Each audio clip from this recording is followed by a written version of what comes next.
Prime one, that's him. Sky, thought you thought, but I wasn't born yesterday. All I do is ball, you goofies underestimate. Heavyweight bag, step on your weight class. I done moved across states, blood I can't cap. Strap put it on my pivot, clocking digits. Rock hard and I ain't even in the kitchen. I'm on a mission to move soft, make a thing flip like a moonsault. Keep a switch for everybody through salt. Face froze, somebody check dude's pulse. Is you stepping or stepped on? Wake the game up, make them regret I was slept on.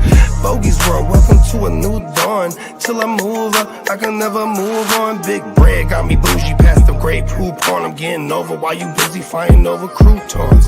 Yeah, bogeyism, a true boat brother gon' get it. All this water got me tripping. Hella fish scale, but I ain't fishing. See I move with precision. When it comes to living, I'm the definition. If I stand for one thing, it's on business. Bogeyism, it just hit different. Yeah, it just hit different. You find my story is all non-fiction. I put my fam before me and I gotta mention. I keep an air fan tone mob a henchman. For you squares, option for opposition. And you ops that get popped trying to stop my ascension. Talking generational, you got my attention. Underworld motivational, you feel the sensation. Try and see how I look, get booked, I'll take it. I was just a crook, all it took was some patience. Now my phone off the hook, I got hella deals waiting. You ain't really made it unless you got somebody hating. Bogey's world, welcome to a new dawn. Till I move up, I can never move on. Big bread got me bougie past the gray poop on. Getting over while you busy fighting over croutons. Yeah, bogeyism, a true boat brother gon' get it. All this water got me tripping. Hella fish scale, but I ain't fishing. See I move with precision. When it comes to living, I'm the definition. If I stand for one thing, it's on business. Bogeyism, it just hit different. Yeah.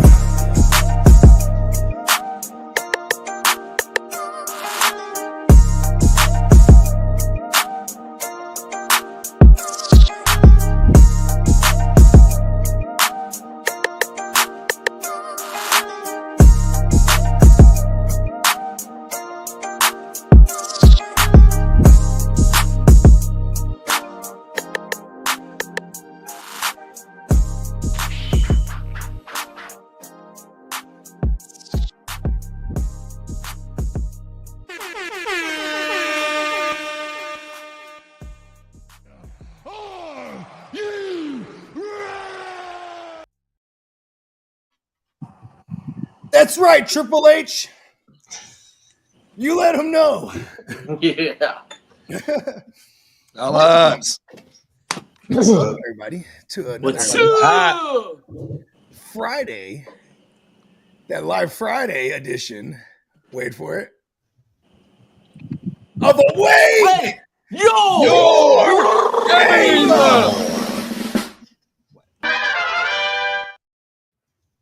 Woo! Yeah, that one was preemptive. Top of it. Let's go. Let's get Wake it. your game up, y'all. Happy Friday. Happy Friday. That's what Emil said. Happy Friday. Shout out to Emil. Friday to all of Canada. Clock said we late, man. We're always fashionably late. We're having a McRib conversation. Yes. Important. Very We got important. Orange Crush in the building. Shout out to Chase. What up, Big Bank? Hey, Clock said, Bogey, you had me go look at my rankings when you said I hate Lamb. I got him as a WR3. Okay, I must have read his text wrong because when he did his numbers, he was like, I got him low, like at 20 or something like that. I was like, really? Oh. I must have read that text all the way wrong. I have been doing a lot of mushrooms this last 4 days. I ain't gonna lie. The mushroom chocolate variety. Oh, yeah. Well, there you go. Top of the morning, Bakes. We got Bakes in the building, man. What up, Bakes? What would y'all do, CD or Jefferson? CD. CD for me. I love Jettas, but I mean, I'm just scared. I know, right? I would. I'm gonna be that guy who gets mad if I have to take Jettis, and then I'll be like, "Fine, I'll take Jefferson." Yeah. Fuck how it. feels. Fuck Damn it, I'm it. taking. Don't Gun to nobody my else. head. Give me Jefferson. Fuck it. So this is how serious I am. I'm gonna go into my leagues right now. Okay. I'm gonna see if I have CD, and I'm gonna go up to the owner of Jefferson, and I'm gonna offer him a trade straight up and see what happens. I'm not mad at it. You know, if you could pull that off, I'm gonna immediately send you offers for Jefferson. As long as I'm in that league. I've been seeing Not to smoke I a just saw bowl. CD go for 3 first rounds. Oh, you're in that league. Pukor CD. CD. I'm still going CD. Yeah. CD. Yeah, me too. Love Puka. I'm going. Yeah, I just live in a world where I don't think Puka gets more than like 8 touchdowns ever. But he's gonna get all the yardage, you know what I mean, and the receptions. So I'm okay. But like that's why, like CD could get like, you know, we've seen him hit for double-digit tuggies. And I'm not really that scared of George Pickens. I think George Pickens helps everyone on that team just existing. Hopefully he doesn't suck. do I have? What about okay. How about this? London or Nico? Or Nico or London? I would have like slam dunked Nico before. Like I'm if someone personally just going asked me, Nico. I'm like, Nico, duh. But I'm like, wow, the additions that they do have kind of matter. And like, I'm not Yeah, worried about that. I'm worried that- about Nico playing, a full more than lot. 15 games. Yeah, mine is the Michael Penix is. Yeah, I'd rather be attached to Stroud, is what you're saying. Right. Yeah, but Yeah, I guess me too. if Penix treats, if he does what 30 on average 15 to 18 targets per game, he was with London the last two games of the Yeah, season. he went 17 for 31. When they finally Those changed last two the games. offense to suit the basically the offense shifted gears and said, okay, yeah, Michael Penix for sure. We know what we can do with him and what he's good at, and you could see the difference in the play calls. And London was. It was hard to argue him over. Hard R. I think it goes for Hard me R? and then London. So I have London over Nico and then potentially Nico next. But then I'd have to go back and look at it because I also like Navers. It's super close. Clocks has Nico one spot over London. I prefer the physicality of Also Nico. like Brian Thomas. Oh, I like the physicality of Nico over London. But that also leads to him getting like he's too fast for his hamstring or stuff like that. So Yeah. He's so fast, his skeleton ran right out of his flesh. I think we've had a conversation or two, and I always fall back on why is London so high? if they played on the LSU Tigers, then I really have to give them a Props. kind of an advantage. For some Wide reason, receiver those university? guys are like just winners and on the field. They're really good Yeah, route Chase runners. Jefferson, Nabbers, Brian Thomas, they really carry this shield right now that like the baddest motherfuckers currently come from LSU. Pretty much. And then there's Puka, who's like, I'm the skinniest Samoan you'll ever see. Why is London so high? So I think a lot of it comes from his physical, build. He's a very big receiver who can win on the outside just by advantages that Yeah, I think they're the you same. need. Nico and Yeah, on the outside. But London had a much higher profile, and Nico has earned his. Nico's a Michigan guy. Yeah, he broke out later. I feel like London hasn't really. So Jim had Harbaugh would trade for part him. of to earn that like top echelon or receiver conversation, and it's not a bad thing to have. Like, these are all guys that if they're not targets in trade talks with teams that you develop conversations, and then if you're not thinking about their best players, like how to throw them into conversations, at least ask for them. That's how those are the ones that you know that you're gonna be prosperous with in your lineup. So actually, I like Nico's Nico. 10 pounds. And London, Nico, all those was the guys are the DeAndre guys Hopkins that you predecessor. want. These are all guys that we're comfortable drafting and acquiring and trading. Shout out to King D in the house. Nico is actually 10 pounds heavier than Drake London. Nico was What's 2.2. Oh, and he's way faster than Drake London because Drake London's like not known for his speed. What up, King D? Just Yeah, I'll be clock seeing says this London tag. is good. Falcons defense is bad. That equals fantasy points. Yeah, true. That's why some of the shitty Jaguars receivers were doing Bake so well says for a that long time. London gives him Christian Watson vibes. Ooh, scary. Yeah. Welcome back. Yeah, everything relies on the status of that repertoire, and then if he's not a good quarterback and we got Kirk Cousins still on the bench, then he's gonna get. Then we got Kirk Cousins throwing the ball, and then we know for sure Drake London ain't gonna have much fantasy value.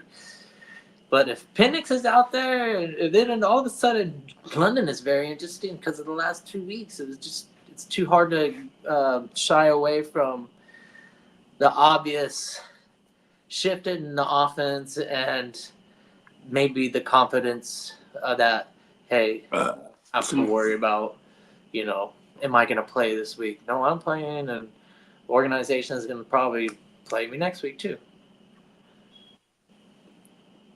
Price is wrong, bitch. Yeah, a lot of guys don't do well in the NFL. And these are all what ifs. But I like the prospect of London having that WR1 on that That's for the Falcons. old buddy. Dude, bro, man, Falcons with the running game that they have, and then having the WR1 of that team with that running game is pretty special. A lot of touchdowns. That's why you see a lot of London touchdowns. So they're all Makes the playing for the same. run. Bates is saying that Penix is kind of like a distributor. He's passing it to who's open, so kind of worried about other guys like Mooney with the target share out there. But Well, I think Drake London commands targets. I might be mistaken, but I could have swore that the last 2-3 weeks that Penix and London were on the field together, 17, 16, week 15. Go back and look at those numbers. I think they're pretty. They're blatantly obvious that that there's something there, and Penix is willing to just pepper London, and I love the targets. 15 to 18 targets per game. Kidding me? My bad. My pop just pulled that.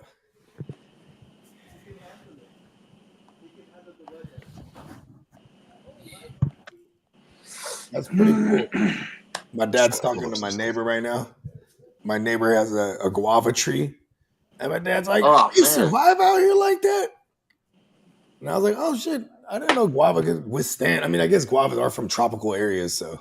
Yeah. Duh. Yeah. That's a nice flavor, guava. Yeah, guava's it's a different beast right there. Yeah. You ever I'm not fuck with too the sure palm? about raw. The but I know pineapple, the orange, flavors. guava? So, how many targets was it? That's pretty wild, wasn't it? Yeah. I'm not sure how You know to. what? at Let's that. take them right on to the streets. You ready? I'm always ready.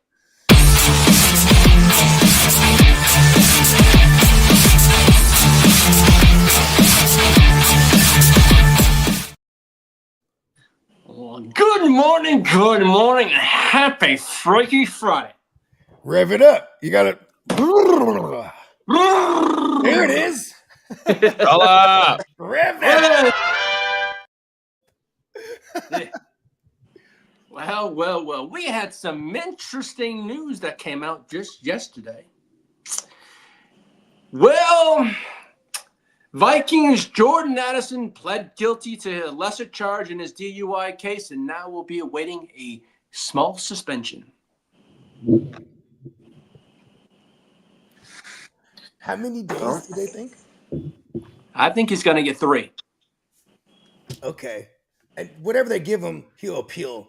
So they'll probably hit him 6. He'll probably appeal and they'll probably give him 3.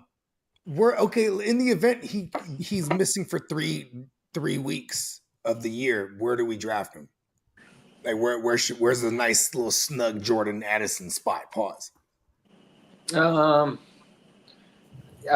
I would be comfortable, maybe not necessarily the round, because my build would be specific, obviously. But in terms of like where do I rank him, I have him in the top, like probably 28 to 33. Okay, he's a top 36 guy still. Potentially, yeah, like a WR3. They should throw it a fuck ton. I mean, I know I've made a lot of cases that it's like a rookie year for the kid. They're going to run a lot, but they're going to run a fuck ton of plays, period. So we can get a lot of run volume as well as pass volume over there. Yeah. I don't know really what to think about Addison, period, even if he wasn't being suspended. I just don't know how to feel about him. Like, I feel like he's a boomer bust guy to me. He did. That's how I feel about him, but he'd be booming though. He'd be booming like a motherfucker. He boomed through the playoffs too last year, right? The fantasy playoffs. I'm not too sure. I don't. All I know is I don't have any Addisons. I don't got no more than you. I'm somewhat tempering my expectations and like right off the bat with the whole With McCarthy until facts. the quarterback kind of like. That's why I like CD over Jefferson, even though he's Jefferson. I'm okay being wrong. Prove me wrong, Jefferson. Well, while we're on troubled receivers, well, here in Dallas, Rashee Rice got sentenced to 5 years probation and 30 years in jail time. Right, 30 years in jail. That can be 30 years. 30 years in jail. I love the dyslexia. He has the best dyslexia. That's a huge bitch. He's got Because 5 I days hate of the probation, Kansas but City 30 Chiefs. years in jail. Give the motherfucker the can. 30 days. Give him the cane? Damn. He went old school on him.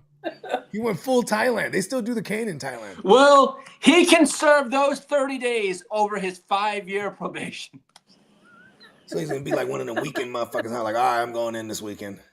Well, Get on a Monday. That's a he's homeless- likely to face an They're all NFL right. suspension of up to 6 How do you games get 30 for years conduct in jail time? policy. Motherfuckers. My boy, Right. boy was trying to send him away for a 30-piece, bro, for drag racing. Oh hell yeah! He gave him 30 to life, bro. Yeah. Well, now that Hold on. Years. So same question. Where Rice is going quite high, and as he should. If let's say he gets the 6 games, but he appeals down to 3. Let's say he's missing 4 games. Let's just say that. Where are we drafting him? How far does he fall? Do people still like? I'm taking him before Addison. I'm taking Garrett Wilson Oh yeah, before that's him for now. shit show. Where's he at? Well, right I'm now, still taking him over Right Addison. now, Rashee Rice's ADP is a wide receiver 16, which is 34th overall. Yeah, Okay, I'm where's seeing- Garrett Wilson? I'm seeing that number 43 overall at the 4-7 right now. Okay, so he's already.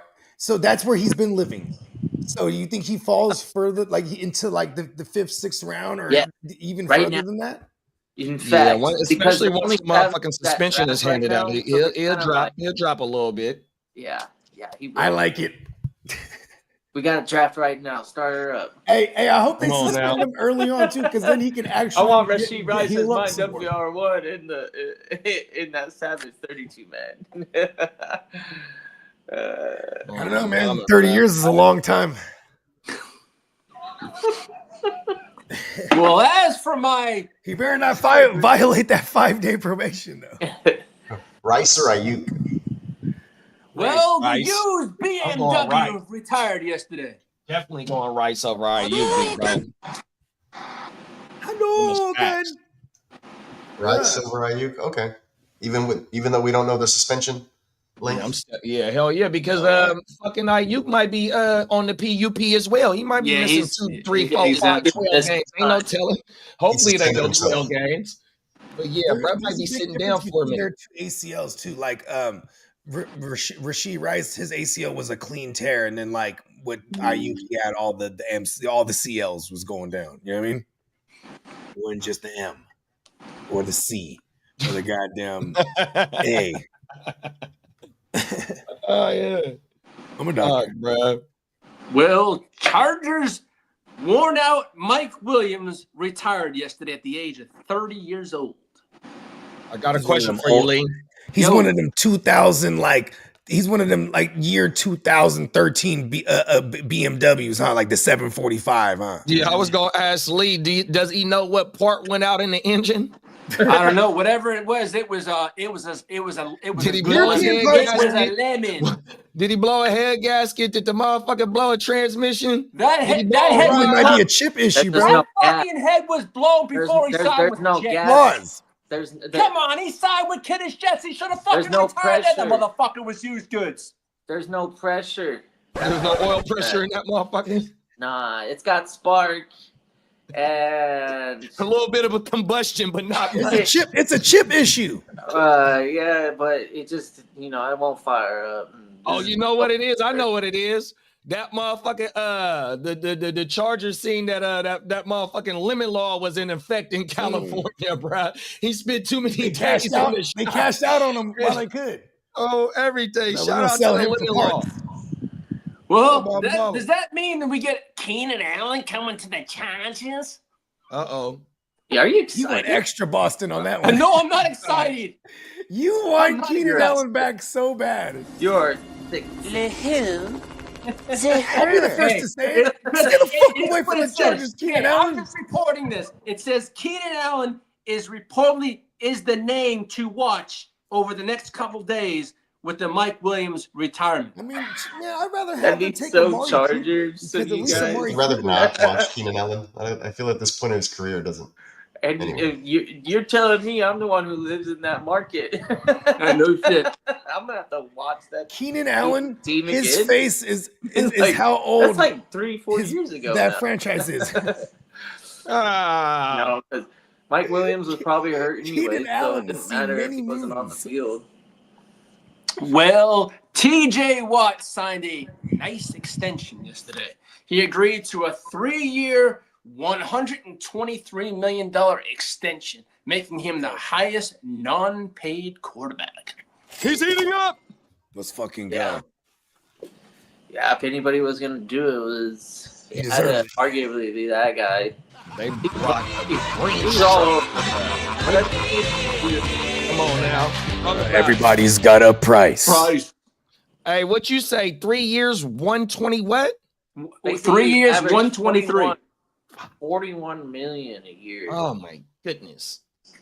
Yeah, Hey, 41 that years. motherfucker gonna be he gonna be renegotiating his deal after the 2020. Well, if you look at it right now, Micah Oh, my Parsons mama. is going to break the bank on Jerry Jones.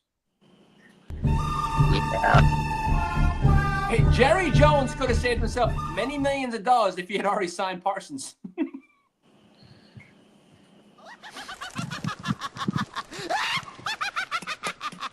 I don't know how much did Daniil Hunter get when the Peacock would know that one. He's paid about 35 mil a year. Okay, so a little bit less than. So I think Parsons would have topped any market leading up to whenever he signs, if he was in that market. If that makes sense. But yeah, he'll definitely top it, even if it's only 500,000 on average. But he will. Well, shout out to Gang Green. Well, Yeah. Sauce Gardner signed his Dude, deal. we got two big signings. Yeah. Young guys extended. Kidding me? That's why I'm wearing this shirt today. Talk about it. Yo, Yeah, I saw Peacock updated that Jets shirt with the Brees Hall one was pretty good. What was the numbers on the two Jet players that got Okay, paid? Sauce Gardner got 4 years, $120.4 million, and then Uh-oh. 60 in guaranteed money. Uh-oh. And I, top of my head, I think Garrett Wilson got what he got around 120 also, didn't he? I think he was 90 guaranteed. Yeah, 120 and then 90 guaranteed. Yeah. Yeah. Oh shit. Yeah, 100 so- guaranteed, so dog. We're paying the guys that fan base wants to have around and who have deservedly, I guess, and they've been some of the best in their position. Maybe not at times, but Hey, didn't they both win rookie of the year when they came in together? Correct. They did. Fucking crazy, dog. They did. That's the only title they're probably gonna get. Oh my goodness. First he wants to give him a shout out. Now he wants to throw a shot at him. Oh, I had to no, get it it. would be great if the low actually get back into the playoffs and the Jets. And they smoke your Jets. No, Oh, shit. not even just like last time. At Jets are gonna least we have a quarterback who can throw the basically fucking pull ball. the plug on that lightning bolt of yours. It's like he can throw the ball into the Texans secondary 4 times a game. Yeah, That ain't gonna shots. happen again. Shots. It happened. It's like It when happened, Citizen yes, throw but 3 it won't picks happen all year again. when he threw 4 picks in Wasn't an it elimination 5 game. picks? Could you imagine watching a Herbert and Fields playoff match, AFC Championship? Uh-oh. Actually, Fields and his younger teammate would be a great little AFC Championship too. Now that I think about it, Who? it's let's cross our fingers, fellas, in the AFC. I know we got the Niners guys over here in the corners, but we got. We'll do we it. got Niners, both Jets, let's go. Well, coming these out of days. Woo! while we're at the Cowboys enforced a de-escalator clause in Trevon Diggs' contract, costing him $500,000 in base salary for not rehabbing at the team facility enough. I mean, because that's how you get. That's how a lot of times they get popped for PEDs doing it. You just assume they're doing like Tom Brady. Remember, he was like screw the team shit, and he did TB12, and then like then he got Edelman to train over there and do all his treatment over there. And then he got Gronk to do all his training and treatment over there, and then they were like, boom, drug test him, and then it was Edelman who got the PED. He popped dirty. But you almost got to guarantee they were all doing dirty shit over there. They're just like, all right, Edelman, we need a fall guy. Well, coming out this morning, if Washington does not come to a deal with Terry McLaurin, the Patriots are very interested in McLaurin if he becomes available. I would be okay with that. Me too. In fantasy, because I have all the Drake Mays that Delani! Terry McLaurin! McLaurin was Slaughter slide. help Drake May become a better NFL quarterback. Not saying that the fantasy the perspective, like outlook of his value on the Patriots is better, but it probably won't change too much. He'll still have the WR1 role. Well, He'd with be the the Kansas quarterback. City Chiefs signing Trey Smith the other day, the Chiefs right now are closing in on a new deal with George Karlaftis, expected to be done during camp. You know what's crazy? George Karlaftis he's not seeking one of those like record breaking or record matching deals. He just wants to get paid. Yeah, so it is kind of funny because that contract is what Jerry's going to be like. We got to get you something like that, George Karlaftis, Micah. And he's going to be like, hell no. You know what I mean? I'm just saying. We want you to take a discount. They're all waiting for someone like TJ Watt just got the whole enchilada. Pause, right? And Micah's like, I want that. He's like, no, we're gonna wait and see what that Karlaftis kid gets. Fucking Well, A. not to knock I don't think he's it going to go on you anywhere near 49er TJ boys, Watt money. but several teams have inquired about the availability of 49ers wide receiver Juwan Jennings, but the team currently has no desire to trade him. You know, when we've said Are that you before, we crazy? end up not- Are you out of your mind? Wow. I love Jawan too much, man. Yeah, see, I would argue to keep him rather than He's just a good player. Like, Mhm. fuck the fantasy shit. Just like what he brings to the team in the run game too. Like, this dude is the shit. What he brings to us on third downs, like He's a scheme fit player, 100%, bro. he might not be that anywhere else, huh? For real. Yeah, that's true. It has Well, to this be one of the Shanahan coaching trees. well, while we were speaking of Terry McLaurin, this came out this morning. Terry McLaurin himself said, is in a standoff with the team regarding a long-term extension. McLaurin addressed the situation on Tuesday, admitting that he's been pretty frustrated with how things have played out to this point. And he said he wants a resolution soon. We need a resolution. There is so much confusion. Is there any conversation? Rest in peace to Aaliyah. Right. Oh, Baby girl. there's probably no actual numbers out there because that's like confidential until the deal's done, right? Like they don't release numbers that they're talking about. I wonder how. Well, Garrett Wilson just reset the market though too. Yeah. Hadouken. I mean, I think I would be realistic if I was on the player's side.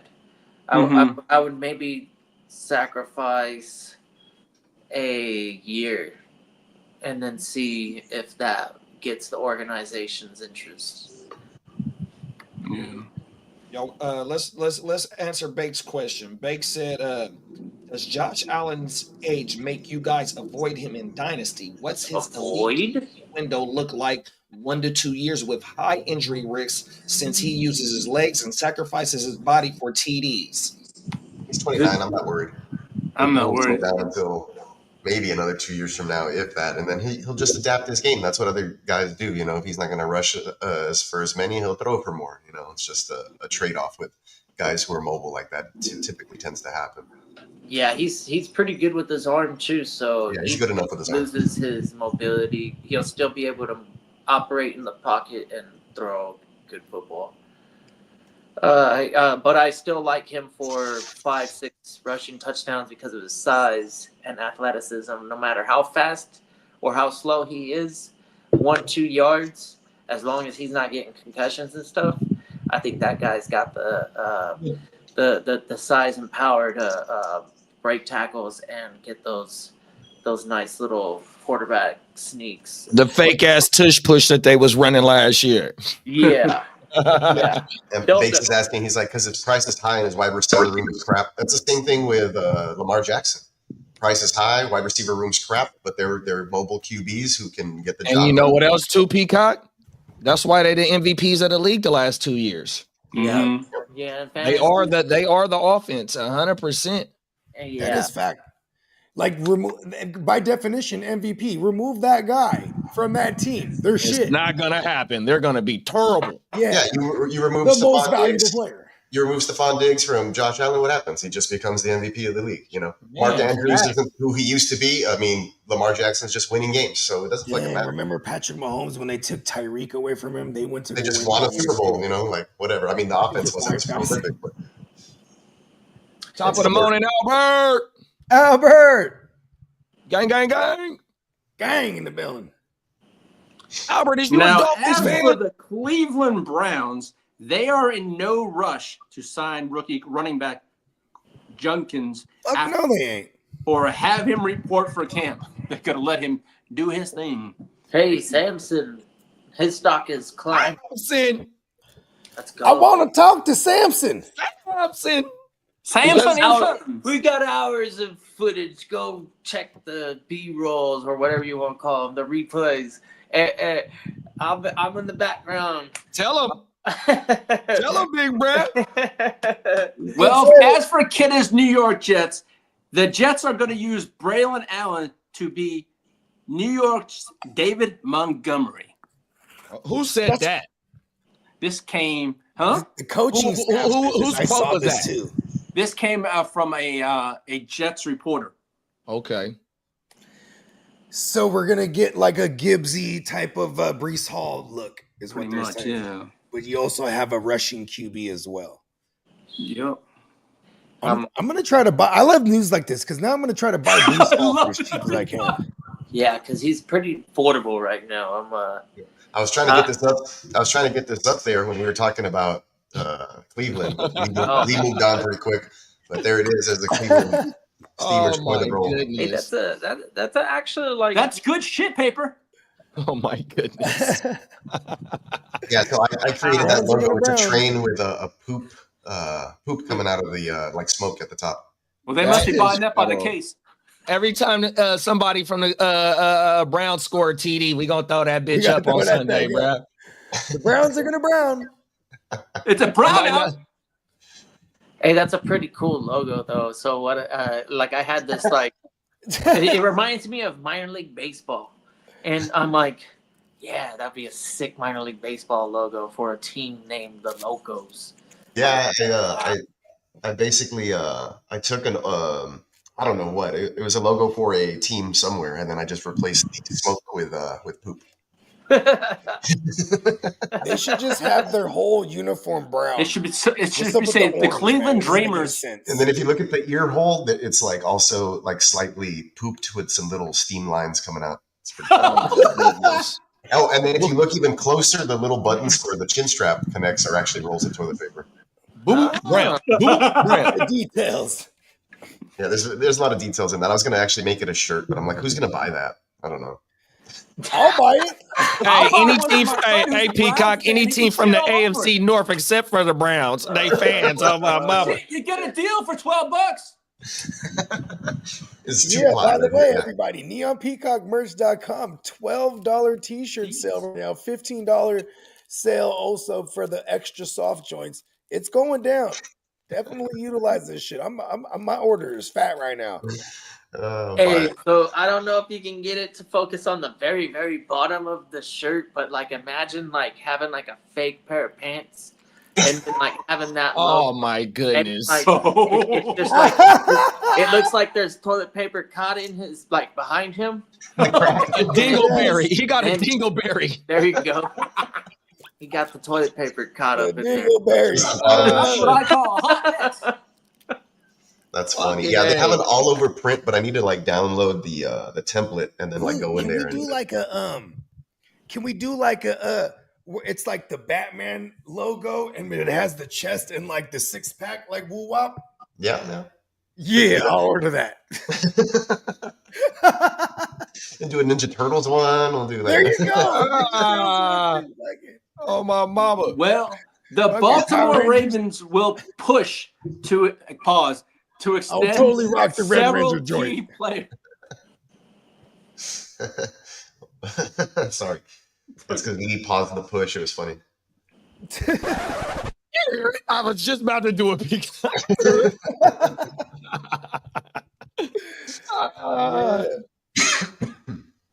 What else? I like Jerome Ford. I like that. I also kind of like if they went Samson as the lead back with the first and second down carries, and then Jerome Ford as like Jerome the third Ford can back. actually pass pro too. Yeah, and then he can catch. He's pretty good. The Samson's not known to be pretty much. He's probably okay at like at best average pass catching for a running back. His ability to find the end zone was really good, so that's why I would want him doing the first and second down because he has the ability to sniff the end zone, is what they like to coin it as. But he has a lot of touchdowns under his belt in college with Tennessee, who has a pretty good line, but it's not the best really. But he was always able to get like at least one touchdown, most of the time 2 touchdowns. In the SEC. Their line should be decent when they're healthy in Cleveland. Yeah, and then Ford's So he was still young. in Tennessee in college. Okay. I think Ford has some elusiveness to him. So let's get him in space. I think that's where he Jerome. I think he could do damage better in space. So I like him. on that third down and doing like some sort of. I know it's not it's not modern anymore, but and it might be ancient. I feel like I don't see a lot of like play action, but a It's team the like best. a There will team be. a team like that with Flacco, who can basically do a little bit more than just stand there in the middle of the pocket. I think he can roll and Flacco's going to be able to keep the chains moving. Hey, King, you can get your T-shirt Fake now. handoff. There's a sale going on now. we like Oh the yeah, fake King. handoff. NeonPeacockMerch.com. Right now, we got the $12. You can get your t-shirt allegedly sale. T-shirt right now. Yeah, on the classic style and regular style T-shirts, because we got options over there at Neon Peacock. You know what I'm talking about? But yeah, so the sale is on the $12 T-shirt sale is on the classic and regos, and then if you want the extra soft wops, which are pretty awesome, I might say so myself. $15. Now, 49ers wide receiver Brandon Ayuk is reportedly in a good place with the team, despite speculations that he's not. That guy's a roller coaster, huh? Now, several NFL scouts and executives named 49ers Fred Warner as the best linebacker in the league. Who said this? I tend to agree in terms of how he is able to go sideline to sideline and still have Yeah. the He can get out the QB. He can get into coverage, drop into coverage. He's right. good There's with an range, instinct that I think that he either reads the quarterback or some sort of instincts that kind of elevate him over other top echelon linebackers. But You'd be excited for Fred. I think Warner. that's a well earned reputation award. I don't know if it's official or anything, but I feel like the players would argue for him. He would get a lot of votes from. He's back with Robert Saleh this year. I'm really excited for him even more. Who's that, big bro? I mean, Warner. Look at what. Oh, Fred Warner. Yeah. Damn, man. I mean, look at Fred Sherwood Warner. last year. Fred Warner is a top class. When you watch him on the field, he might not make every play, but oftentimes it's hard. You can't who always said blame he's everybody Aaron from Rodgers. missing a tackle every once You in know a that while. motherfucker was a former safety as well. But yeah, that guy is sideline to That's why sideline. he's good in coverage. Yeah, and he's strong enough and athletic enough to be instinctive and just use his power to. I think he just had a son too, or he had a baby. I can't remember if it was boy or girl, but that baby swag. Let's go. Yeah, and he's a true leader. I think he loves that role of being a leader and hyping people up, getting them ready for the game. I think from what I can tell when I watch the pregame shit on Warner, he's the man in that. Like the quarterback is not the leader in the Niners. Like Purdy is the leader of the offense, but I think the leader of the team it's Fred Warner. Yeah, because even before that, it was Debo was kind of the hype man for the offense side. You know what I mean? Yeah, I think it's Fred He'll Warner. come out Right? with the boom box and everyone fucking gets all hyped and shit. You know what I mean? Yeah. Yeah, that was Suge and Pop. Right? You know what? Suge and there you go. We got Suge. We're living in a world where Suge might have signed Eminem. See, look at that. That's If Dr. Dre never left. yes. And Eminem got shot like Pac. I mean Eminem, Ricky. See? There you go, White Pac. That's what we're calling him. Fuck it. Whiteavelli. Whiteavelli. You is a fool for that one. Whiteavelli. I'm running with that one, bro. Please don't let me forget that. We're not gonna forget that one. He got shot, bro. Bruh. Hey, I don't know if it's random, but the deal is too good to pass up. I'm on the store page right now, Neon Peacock, and I always think about it every time I realize that I missed the thing. But there you go, that pause shirt in black and white. Federal. Yeah, absolutely going in the cart right now. Yes. I gotta get someone I got else. me one of them. I have to get someone in the house a Drizzle The shirt. record pull kills me every time. Every time, bro. On time. Yeah. I'm excited. I got a purple GWN on the way. Yeah, I'm getting. And then in this one, I'm just ordering a gang of GWN joints. I started taking a shopping list for people that want one. Because you know what's funny? Everyone wants one. They don't want to go and order it. I'm like, oh, you want me to get it for you then? They're like, yeah, do that. All right. And the silly thing is, we're talking $12.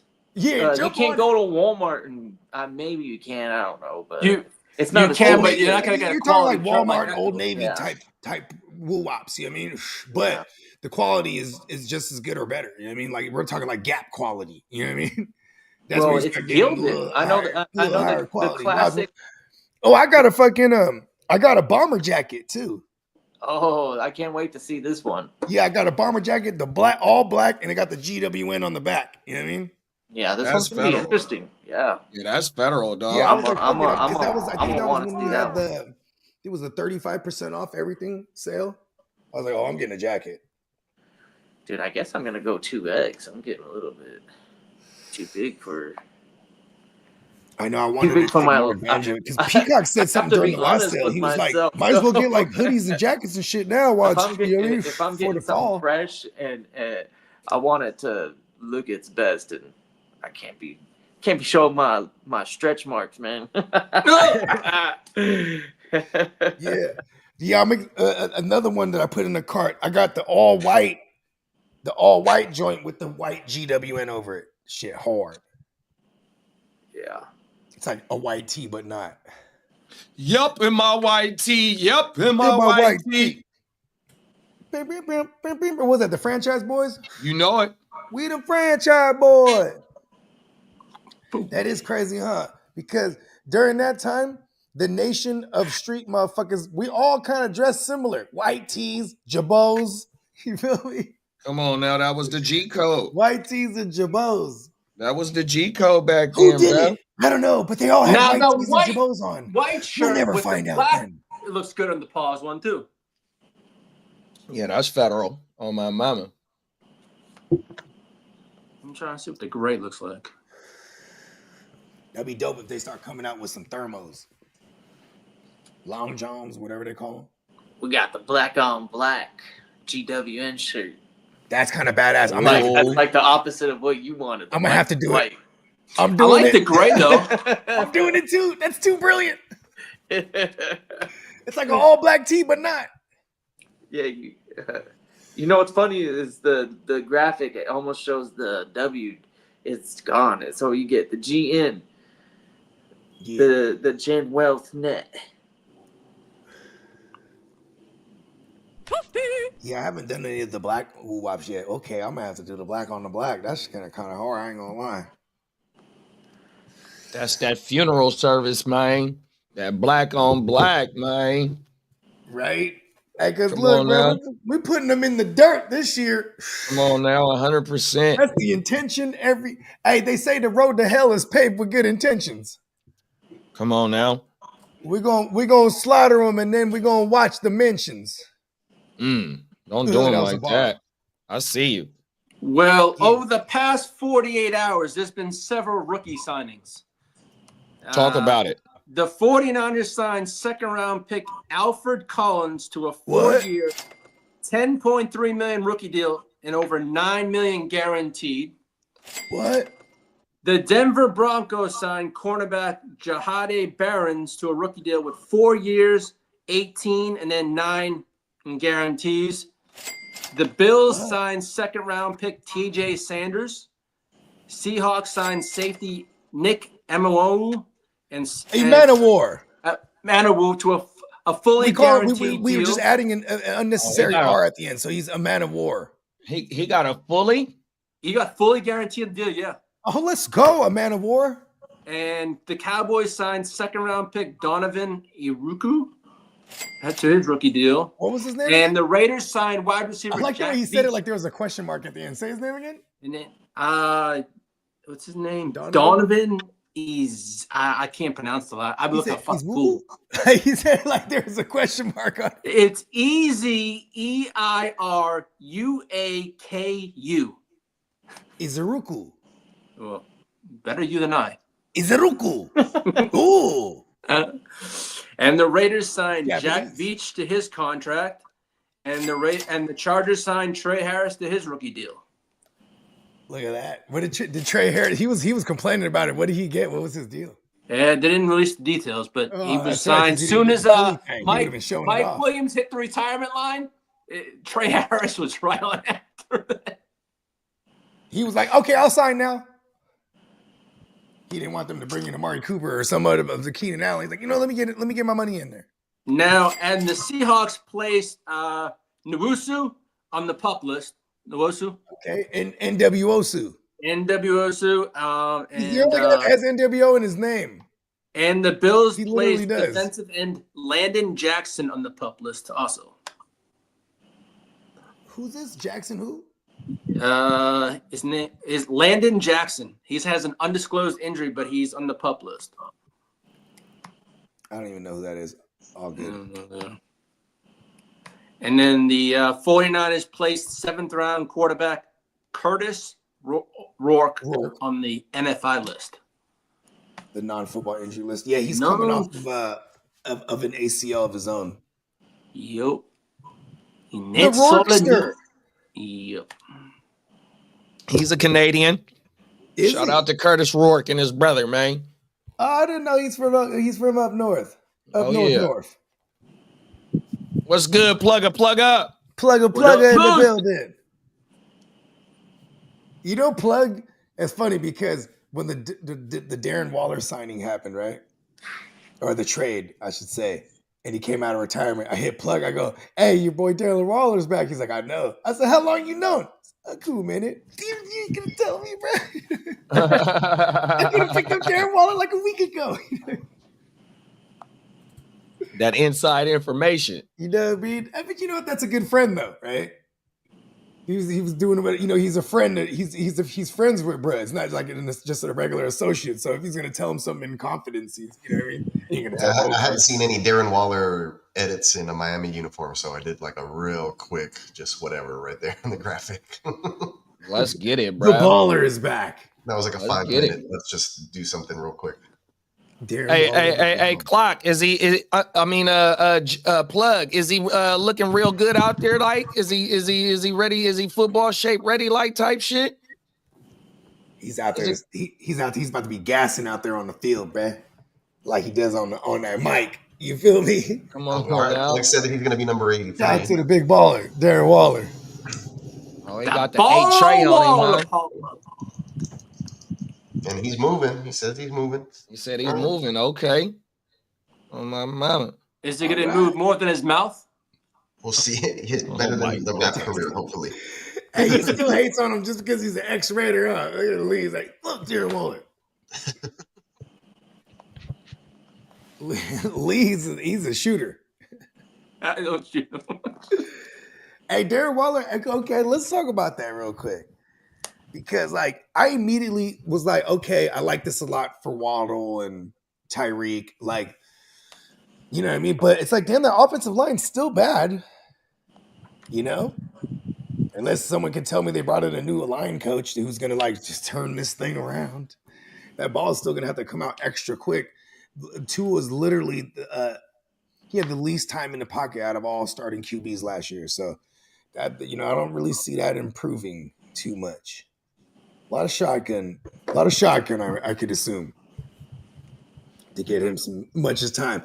Otherwise, yeah, Darren Waller, like, you might get some pepper action here again. And I don't think, and with Darren Waller there, it's not like he's going to be drafted where Johnny would be. If Johnny was still there, Johnny was getting drafted high. You know what I mean?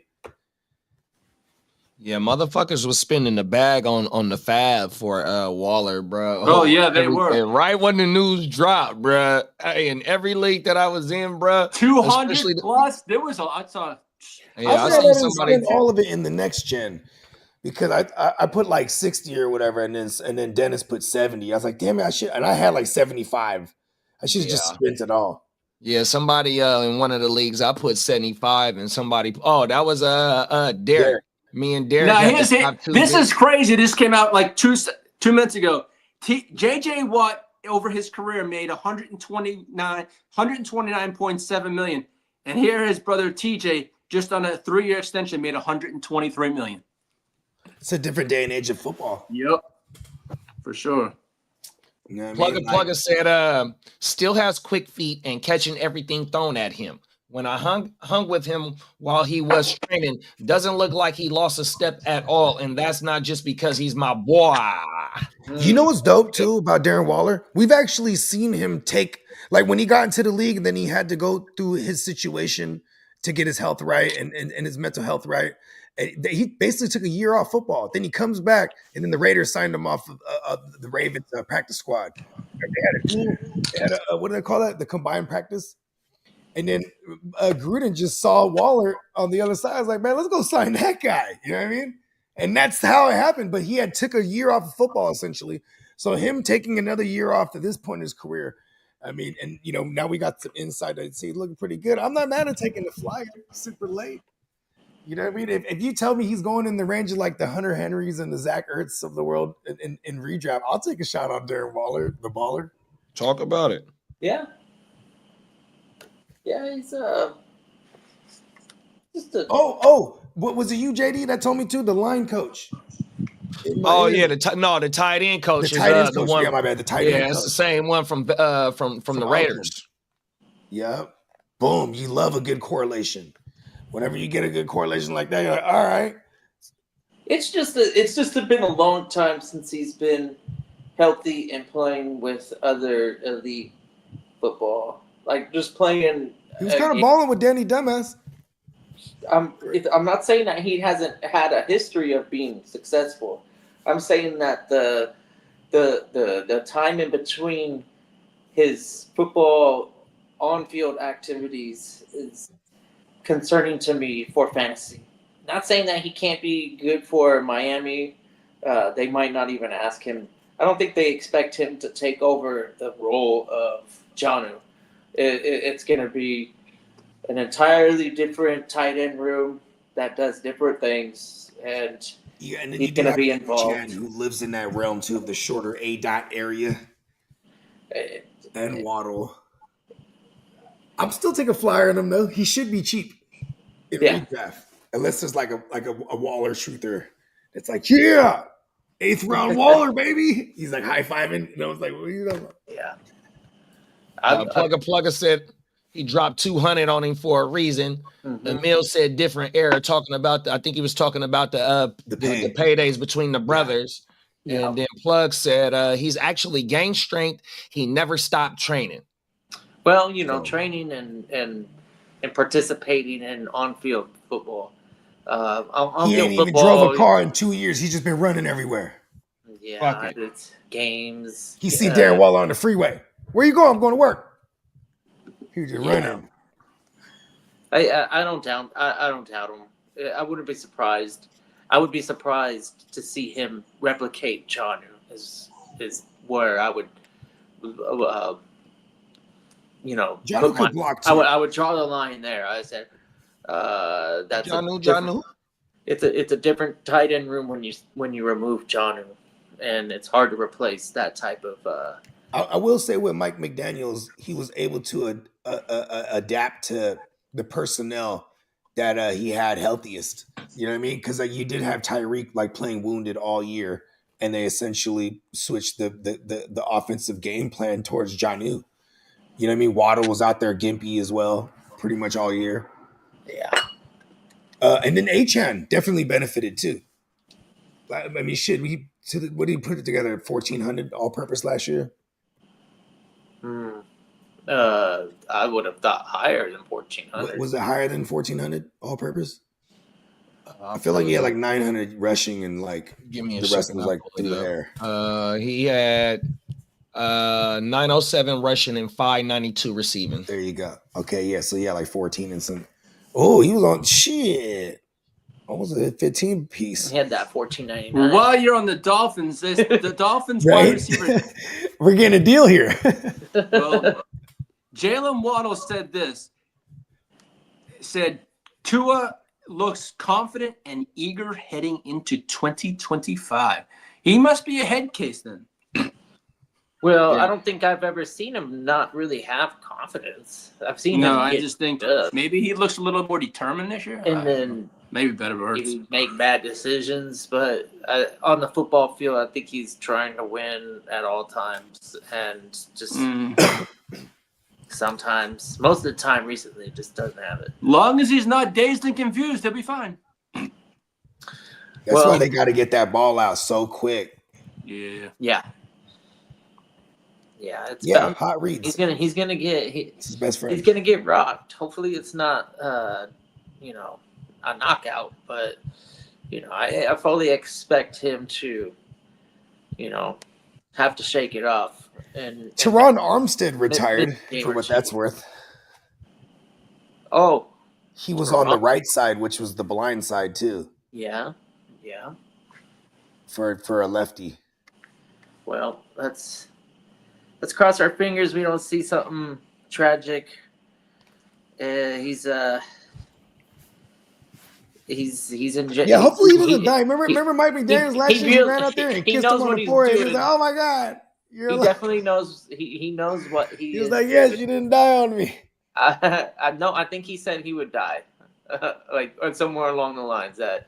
Oh yeah, that's for what McDaniels football. said. For football, he would literally just go out there and sacrifice. If the tuna fish said that, I fucking respect him. Yeah, he considers it like his He's like a real dad's Polynesian warrior, huh? warrior, career.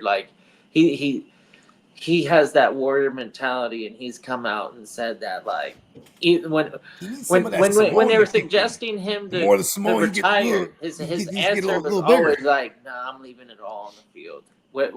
Whatever happens, but I'm fighting to win on the football field.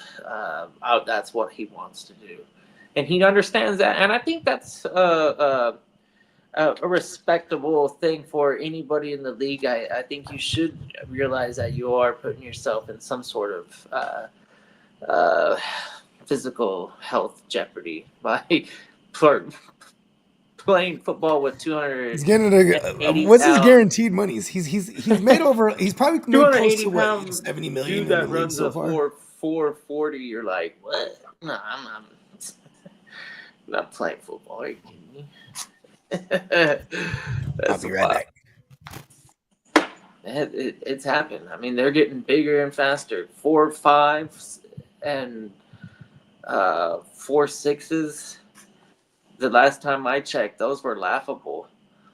And I don't know if you realize how minimal 0.1 is, but it's funny that 0.1 makes somebody so much better than the other prior to proving themselves on the football field, obviously, because we've seen guys that did not test well and will not test well, and we've seen other guys like Tyreek Hill that tested like freaks and still were freaks on the football field.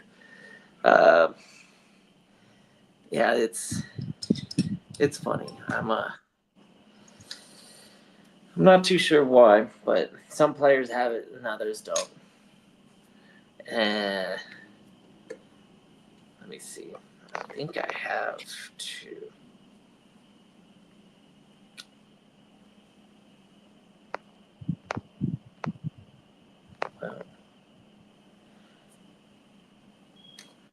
I'll give you guys an opportunity. I'm gonna. It says John who can block better than Darren. Yeah. Is Waddle gonna say too is looking bad and slow? Think he's gonna mess up and throw us all under the bus? Yeah, no, that's typically not what happens. Man, that's a sad fucking reality, though. When it comes to in-team beefs, it is pretty easy to throw the other guy under the bus when you have some sort of ego. That's why you always see the wide receivers do shit like that. Always have some sort of I guess what do we call that? Diva. syndrome. The diva, yeah, definitely like the diva, and then they're The just diva. like There was one they're time wired- OBJ they're said, wired "You need to stop calling us divas. We're divos." And I was like, "Oh my god, He's hella sassy. that's Yeah. what I'm saying." He's They're like, "No, wired to we're whine." divos." Whoa, Hey, top of the morning, Ryan. We got half of the Ignorant Thinkers podcast in the building, y'all. what up, Ron? So, Dirty Bird, stand up. Dirty Bears. That's what I'm saying, though. wired to whine. I do like that. Like, there's guys like Nico, or who just, for the most part, he doesn't have that diva syndrome. He just lets the production speak for itself. But then there's London, right, who's been waiting to ball, and he finally balled out because his has been a QB issue for sure. Versus like Nico has been like it's been like, injury and QB related. You know what I mean? Like the combination of the two. Then he get with Stroud, you know what I mean? It's really just been his availability. Otherwise, Nico's a bad motherfucker, right? London, you started seeing it once he started balling out last year. He's getting in motherfuckers' faces.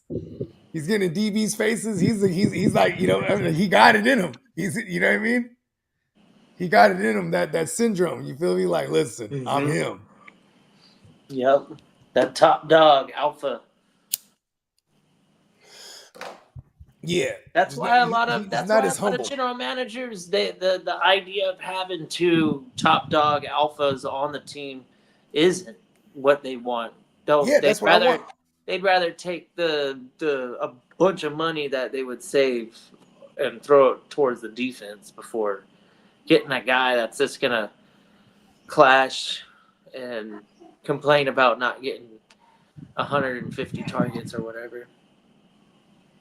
Antonio Brown. Yeah. It was nice when he was getting 150 targets, though. That shit was wild. Yeah, the diva syndrome is that's kind of part of a lot of them great receivers in the past hella years. I mean, from T.O. all the way up to AB, all the way up to OBJ, even up to. I hate throwing OBJ in there, but it's we just got a true. fantasy question. Okay, Chase Brown or James Cook? Brown. I agree, Brown. I'm going Chase Brown all day. That's easy for me. But if you want value, then it'd probably be James Cook because he's just later. But I'll take Chase Brown. I think Chase Brown can still tier jump. I think he can still jump a tier. Is that crazy? Like if he doesn't get hurt and he could jump, he can hit for 100 grabs maybe. Woo-wee. I can't 100 wait for receptions. It's bold. I'm just saying, like he has it in him.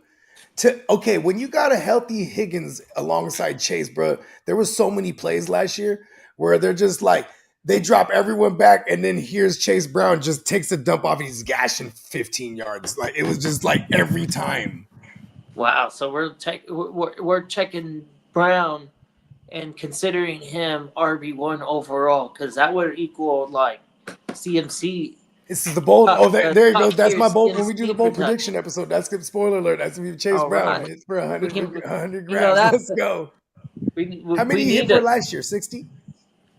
Oh, I don't have a.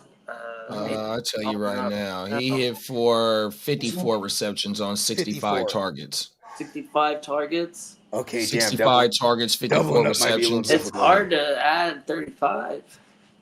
Okay, right? We can hit for 80. There you go. And is this super flex here? Let me put the super flex on. He's going at being drafted 38th overall at the 4-2 in super flex right now. Between Breece Hall and Hampton.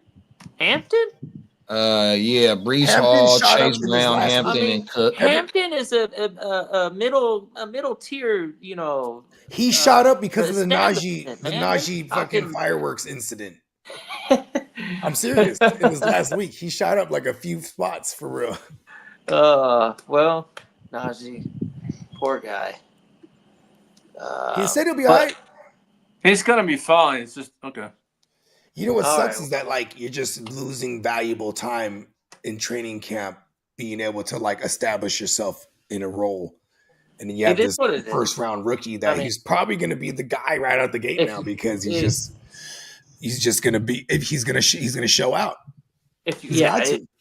if your expectations are that Hampton is the 3-down back and nobody else is going to be supporting the He shouldn't running be back drafted role, here, then, is what you're saying. then Hampton does earn a role around here. Like I probably definitely wouldn't take him around the guys that are going. Like I think I would drop him. I'm taking 5 Brees Hall to over him 8. for shout. Oh yeah, and Brees Hall's only 2 spots ranked ahead of. Mm-hmm. Okay, so here over here on this side at Fantasy Pros, they got Connor, Mixon, Hampton, and Montgomery, Swift, and Aaron Jones, and RJ and Travion bunched up in tier 4. I like that. I like Swift and that's a nice Travion little in that tier. bunch. Yeah, Connor. Love Connor too. I think that is weighing in a decline in production, possibly But because this of is age. kind of where he goes every But year. also, Everyone's they afraid of him dying on them. You know what I Yeah. mean? So But they it's also do built have into his Benson it's baked coming into in his on ADP. season 2. So Benson is kind of intriguing. He was drafted high. He had a pretty solid. He was college the second. It was him and Jordan Brooks that year. Yes. In a class that wasn't really decorated with running backs. Those were like the two. Yeah, out the gate, running backs weren't getting value because of the landing spots. Right. But they did later on in the year. Obviously there's always a few rookies that shine at the end of the season. Clock said Pickens or damn it, let me go back over there. What did it say? Pickens or Jacoby? I'm more interested in Pickens. I'm gonna go Pickens. Yeah. I'm gonna attach it to the quarterback. This is coming from somebody that likes Geno, but I don't know if they're gonna really throw it all that much. I think Myers gonna have a consistent flex-worthy floor, but Pickens can boom into WR2 mid-range if he, everything pans out. He is fighting for a contract to get extended after this year. Maybe he might get. Well, I don't think the Cowboys do business like that during the season. So yeah, if Brad, fully is there in tune with what's going on with Schottenheimer and fucking Dak plays, 16, 17 games. You know what I mean? Like I said, I'll I take think Pickens over Myers. Yeah, 100%. He'll give you some more booms, and Yeah. I think Dak could throw for 4,000. You know what I mean? He 35 could throw TDs. for, he could throw for 4,500 as a floor. That's like Dak in the That's full an season. awesome argument that I have that values Pickens over Jacoby is because Geno, I don't think he has once in his career gotten 4,000, and routinely He got close to it a gang of times. routinely Dak can break that number as long as 4,500. he's playing a full season. And there's no reason to not think that he could still get the ball to CD and the tight And end. Jorge Pickens. Yeah, I want to say Myers was a WR2 with boo-boo quarterback play, motherfucking ring around Rosie at the quarterback QB. position. Ferguson. Oh, and Geno threw for 4,000 last year. He threw for There it is. 4,300 Look at last year, and he Geno. threw for 42 in 2022. 4,000. Gino. Yeah, so he got 2 4,000 yard seasons under his belt, As a 2022 and Jets fan, 2024. I could only wish that he could have done something like that. Facts. Hey, you know I what, have bro? the sour taste. I think we're gonna trade Jennings, bro, to the Steelers if we do Mediocre. trade him. Uh, That's where it would be. I don't know why I Man, just I thought of better that not out loud. trade him, bro. I'm gonna We be can't highly do it. upset. Don't do it. Yeah, I I'm gonna swear though, highly that would be the upset spot. if they do that Because shit. they were the front runners for the Ayuk trade the whole time. So it's like there's like open contacts is what I'm saying. You know what I mean? Facts. And then Aaron Rodgers would want someone like that, and they're trying to go all in right now. Trying to. I mean, guess look, I they can just get paid on board with TJ that. too, I like that. but that I was like inevitable. Peacock had it right. He had it right there. So if you are targeting Dak, go before you pull the trigger. I know maybe you have a 30-second clock and that's gonna suck, but if you have some time to think about it, look at the schedule and then think about the fact that Dak is gonna have to. Dak is gonna be in shootouts. Okay, well, that secondary is still like you have Travion Diggs, who's like okay. I mean, he had the big rookie year. Then but since he's the getting, ACL, maybe he's coming back. He's coming back from an injury, and you got Bland, who's also coming back older. from an ACL. I think, and it's a leg, right? So he's coming back. Bland was really ultra good too that 1 year too. He followed up Diggs' year with leading the league in picks, I think. I don't know, but. Yeah, they still gave up a fuck ton of points, though. They're like ultra aggressive corners. They try to jump every route. That's why they get got so much, in my opinion. And it's hilarious. I love it. yeah. Peacock said, I'm scared of the Pickens bust that comes with the boom. Pause. Yeah, that's true too. You only get like maybe 2 or 3 like I guess WR1 really finishes of the week from Jacoby. Jacoby has a first name. I think Pickens could do a little bit better with having CD on the other side of the field or even bunched together, and Dak being smart enough to kind of know when Pickens has a big advantage and to throw it to Pickens instead of forcing. Dak is not the greatest sideline thrower. Am I saying that right? But bunch formation and having Ferguson as a pass catching tight end, I can see him being able to. I do like the weaponry they have all of a sudden on paper. You ain't lying, Lamb. I don't think Dak has to throw it 180 times to. The running backs are going to catch the ball. As much as we want CD to get 180 targets, I don't think it's going to be necessary anymore. 160. Hey, Myers had 3 top 10 finishes last year, bro. That's crazy. Yeah, he did. He finally broke the thou. You know, they put him on the 100 list this year. Did they? That's good. Yeah, for them. They voted him in. I think we're in the 70s or 60s right now. He's up there somewhere. Yeah, I think because he's a good.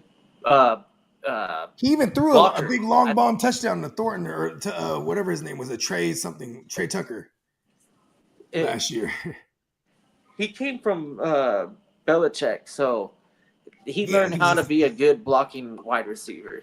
He was like the black Julian Edelman for real because he could throw the ball too. He played QB in high school or whatever it was, just like Edelman played former QB. Yes, I think that's probably something that Vegas does offer, huh? Something like that. Can we take bets on how many weeks before James Conner injury? That's coming from Clock. Yeah, that shit is funnier than a motherfucker, bro. Right? Because if you could hold on to the Benson, if definitely gotta be Benson's an expensive cuff. It's a guarantee. It's just a matter of when, not if. No, I'm with them. I mean, that's why I don't ever have James Conner in redraft. I'm like, I don't want this motherfucker to die on me when all the marbles are on all the fucking chips are on the table. Is the ultra long shot when it comes to that. They're like, yeah, it's probably more likely he misses 12 games than 0. 0 is the long shot, bro. Yeah, and you know what? If he could, as long as he's there for the playoffs, because when he's playing, he's ripping shit up. Oh yeah, he's ripping and running, catching the ball too. But he just dies at one point. I always say it. He beat cancer, and ever since he's been in the league, he's been beating the odds. Let's go. Hey, Peacock said probably sooner on the Conner thing because he stayed healthy all last year. Oh yeah, Yep. Only the bold would take 0 on that bet.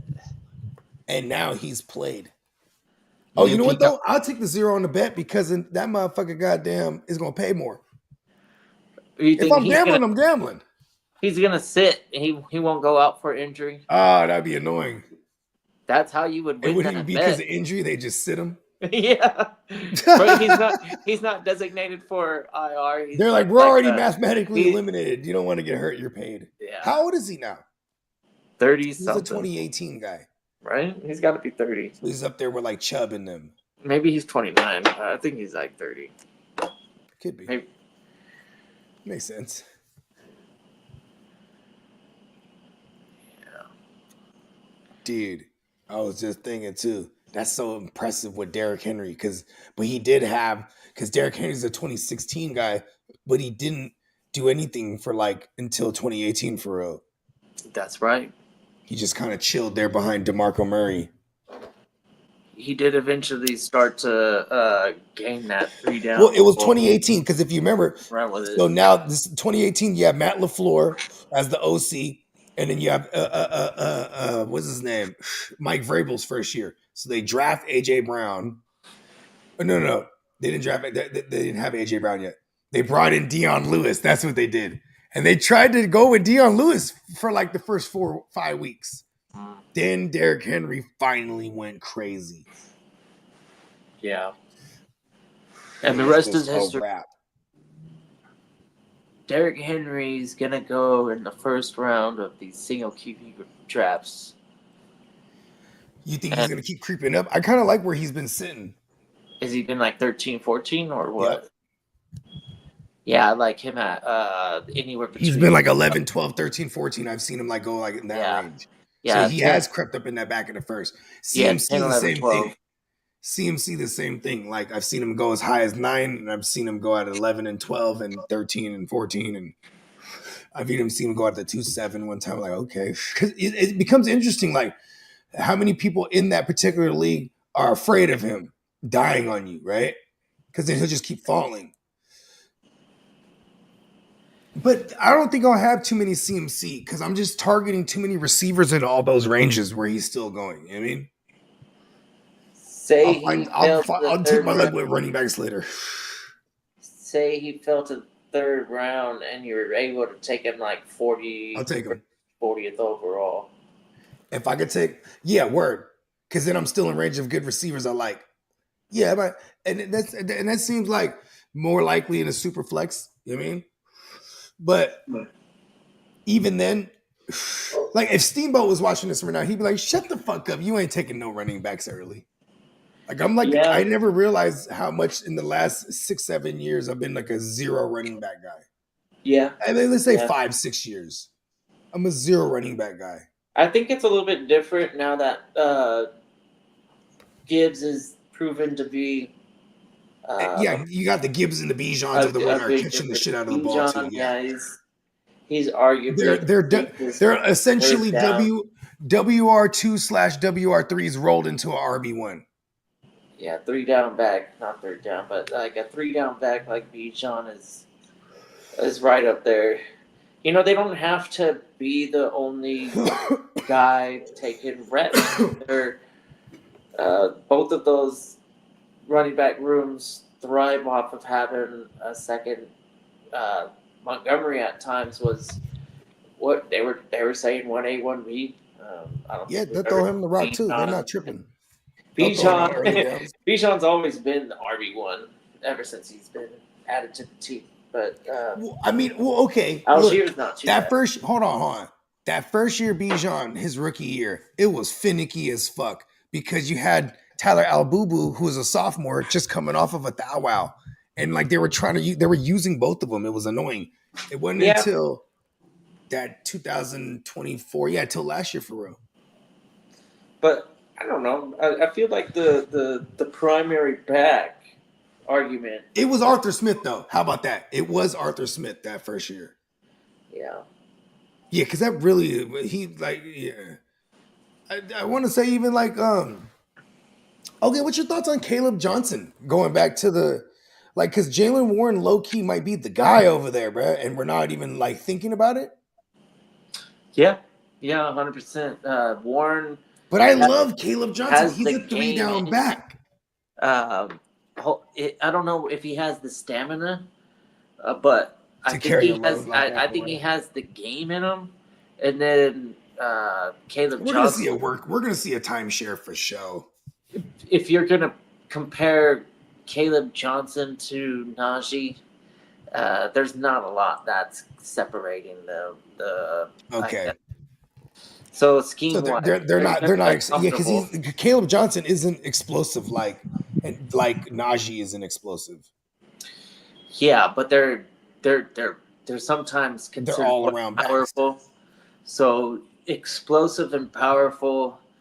They're Explosive by definition when you look at advanced analytics, it's 10-yard plays or more, 10-yard plus plays or right. more, 10 yards or more. There you go. Najee They call that Najee's explosive plays. kind of got the ability to go ahead and run the ball more than 20 times and do it again next week. You know, so those types of running backs, I actually have a hard time going down the rosters of some of these teams and confidently saying like, yeah, that guy right there, he would be able to do 17 games running the ball 20 plus times on average. Yeah, so I'm going. Okay, I'm not mad at Caleb this year then in the redraft. To be honest, Caleb doesn't have he's that just a type of fucking role. But value. I think he has that type of build where, okay, this guy can, you know, Then I'll take Jalen Warren too. give him a drive and let the rookie gain some momentum. And if he does, then maybe he can get the role of like a Najee. But right now, yeah, Warren, like you said, that's the guy to have that in that running back room right now. Yeah, because if you want Caleb, we got to spend up higher. He's more expensive than Jalen too. You think so? Is Yeah. that what you see? I would be Yeah, surprised. Caleb goes once you get the Hendersons off the board. You know, it's all triggers. Damn, What's the that's wor- funny. I don't know why everybody has all this faith in rookies right now, especially when you have a Jalen Warren, who's notoriously How about this? Things might shake. Okay, when we're in training a camp locker and room you start guy. seeing, if we start seeing Good Jalen at Warren football. is with the ones, it's gonna drastically change the ADP for sure. You know what I mean? So this is Yeah. why training camp is fun because we get to see where some of these rookies start slotting in. Like his draft capital is decent enough that he could be running with the twos immediately, Caleb Johnson at least, and then if he works his way up to the ones. You know what I mean? I'm not going to be surprised, but they're not going to start him with the ones for sure. So watch right out the gate. Like Jalen Warren's with the team ones, and they're going to you're going to see his ADP jump. So the great thing about tuning into the GWN is that we're going to talk about this once they are on the field, and we're going to gauge the involvement in preseason, the news that ears drops, and we'll know better. We'll have a better answer on some of these receivers and running back like rooms once we get closer to that point right now. But right now, speculatively, I guess if you're in a redraft and then you want to take a shot at some of these guys, then cool. But for the most part, these two guys in Pittsburgh, you better feel like you're getting a deal. I wouldn't jump and grab the players based on the potential that there's too many unknowns in that room. Like, okay, who is what role and how often are we letting the other guy get involved? You know what I've been thinking about a lot too is that what the Lions are going to look like. Because you think it's going to be? I know it's a different team, but look at the Eagles when they lost Shane Steichen and then Jonathan Gannon. That next year they got into the playoffs, but they were really shitty on offense. Like do you think all season, then they got beat by the Buccaneers that year. Do you think Montgomery's role? Yeah, I think that's the year that they went 0-6 in the last few games. Yeah, and then Baker. And then, I remember I put the house on Tampa that game, on the Tampa money line, because I was just like, look, it's going to happen. And it did. That was a good one. But yeah. Are you saying that like Montgomery turns into something more similar to what Algier provides for the Falcons? No, I'm saying more like, okay, like, all right, are we going to get the St. Brown hyper volume or are we going to get Jameson Williams, like, all over the formation, or is he just going to be on the perimeter? Like, I don't know what to expect. And then, then the guy that they brought over, he's from the Sean Payton. He came from Sean Payton, but they all know each other. The Dan Campbell, he comes from that Sean Payton lineage. You know what I mean? So they just, he poached some of his guys, and so I don't really know what to expect from this guy. Well, here's what I do. This is what I will expect out of Detroit, and that if Dan Campbell's offensive coordinator is refusing to get the running game involved, then he will push him aside and have the next man up, whether it be him or somebody else. Facts. Oh, they're gonna run the ball like shit. Run the ball, yeah. That's their whole. That's been their identity. As much as they throw the ball, they're biting kneecaps off. He said it right from the beginning. Remember that? Cannibalism at its finest.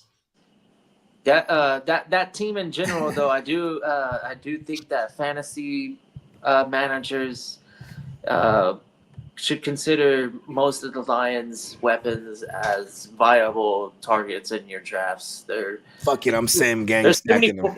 There's so many points and yards out there in that division because of the shootout potential and then the indoor games, and it just. Last year, nice okay, that was a big deal last year. Last year he had, I think, 14 indoor games. This year was that he has, Darnold? I think 11, so it's not like a crazy drop off. But yeah, he definitely has some indoor outdoor splits. But unless he's in Cali outdoors where it doesn't matter. You know what I mean? Like, because that's, when you go back to golf with the Rams, he was okay outside. Man, my favorite first round pick is Gibbs, bro. Yeah. It is a very good pick. I think he's RB1. You can't go wrong. I have him as my RB1. If I'm in the top 6, my favorite is if I can get Chase somehow in a super flex. So here's a question for the panel, and then anybody in listening, I guess, if you want to gauge the way that I would draft Gibbs is if Chase is gone. No, because I'm still going Jefferson over Gibbs. Okay. So Gibbs, obviously, if Chase is gone. Yeah, I would have a hard time with the Jefferson's gone. Gibbs and CeeDee Lamb. Ooh, I'm taking CeeDee. I'm probably taking Gibbs. Gibbs probably has more touchdowns than CeeDee, huh? Right out the gate, just like without even thinking about it. So you know what? You might be onto something there. But I don't think how. Who's more likely to hit for a dozen tuggies? Probably Gibbs, huh? Hell yeah. Yeah. Ooh, damn, that's kind of tough there. You got me thinking now. Yeah. Yeah, because you don't like to. You don't actually ever probably like getting RB1 overall. Gibbs could hit for 2,000 all-purpose. He did it last year. It was like 1,900 last year. Yeah, 1,900 exactly. Yeah, 2,000. This is easy. Wow, he hit for 19. You said? Yep. I thought it was like 17 something. Fucking A, 19. Yeah, damn. Yeah, and you could just tell the way that he runs with the ball in his hands. It's his time to shine, dog. It's his time to shine. He had 14-12 rushing and 5-17 receiving with a 20-piece of McNuggets. Yeah. That's why he was the number 1 running back last year. Fucking A. Oh my mama, that dude is man. I need to share him in one of these redrafts, bro. No lie. 100%. You got to cross your fingers if you're in the top 5. You got to be in the top 5. Fuck, bro. And probably top 3 to be safe because he might go number 2 overall after Chase. Fuck, don't tell me that, dog. It might be like that for real. Fuck. I mean, shit, he almost hit for 2,000 and he hit for a 20-piece McNugget. Shit is crazy. Damn. And I want to say Bijan had 50 more combined touches and Saquon had 100 more. I've been on Bijan over Gibbs' hype too, but I just never even bothered to look at Gibbs' numbers like that. I'm Man, too that busy motherfucker- trying Well, to because project people are too enamored with Bijan still right now. Like Bijan, but also too, it's like I love David Montgomery so much, and he exists, and I've been weighing too heavy on that. And we saw the last week 15, 16, 17, 18. So those last 4 games without Monty, you know, that's Going what crazy. that's what it should look like. All right, Gibbs rushing had 414, we just went over it. 517 rushing. He, Sorry, I love his total. dyslexia. It's the 14, 12 in rushing, and then There you go. 517 receiving. almost 2,000 total, Exactly. but just short. Just short. best. 19. He done did it. Damn, I really smoked that whole joint already.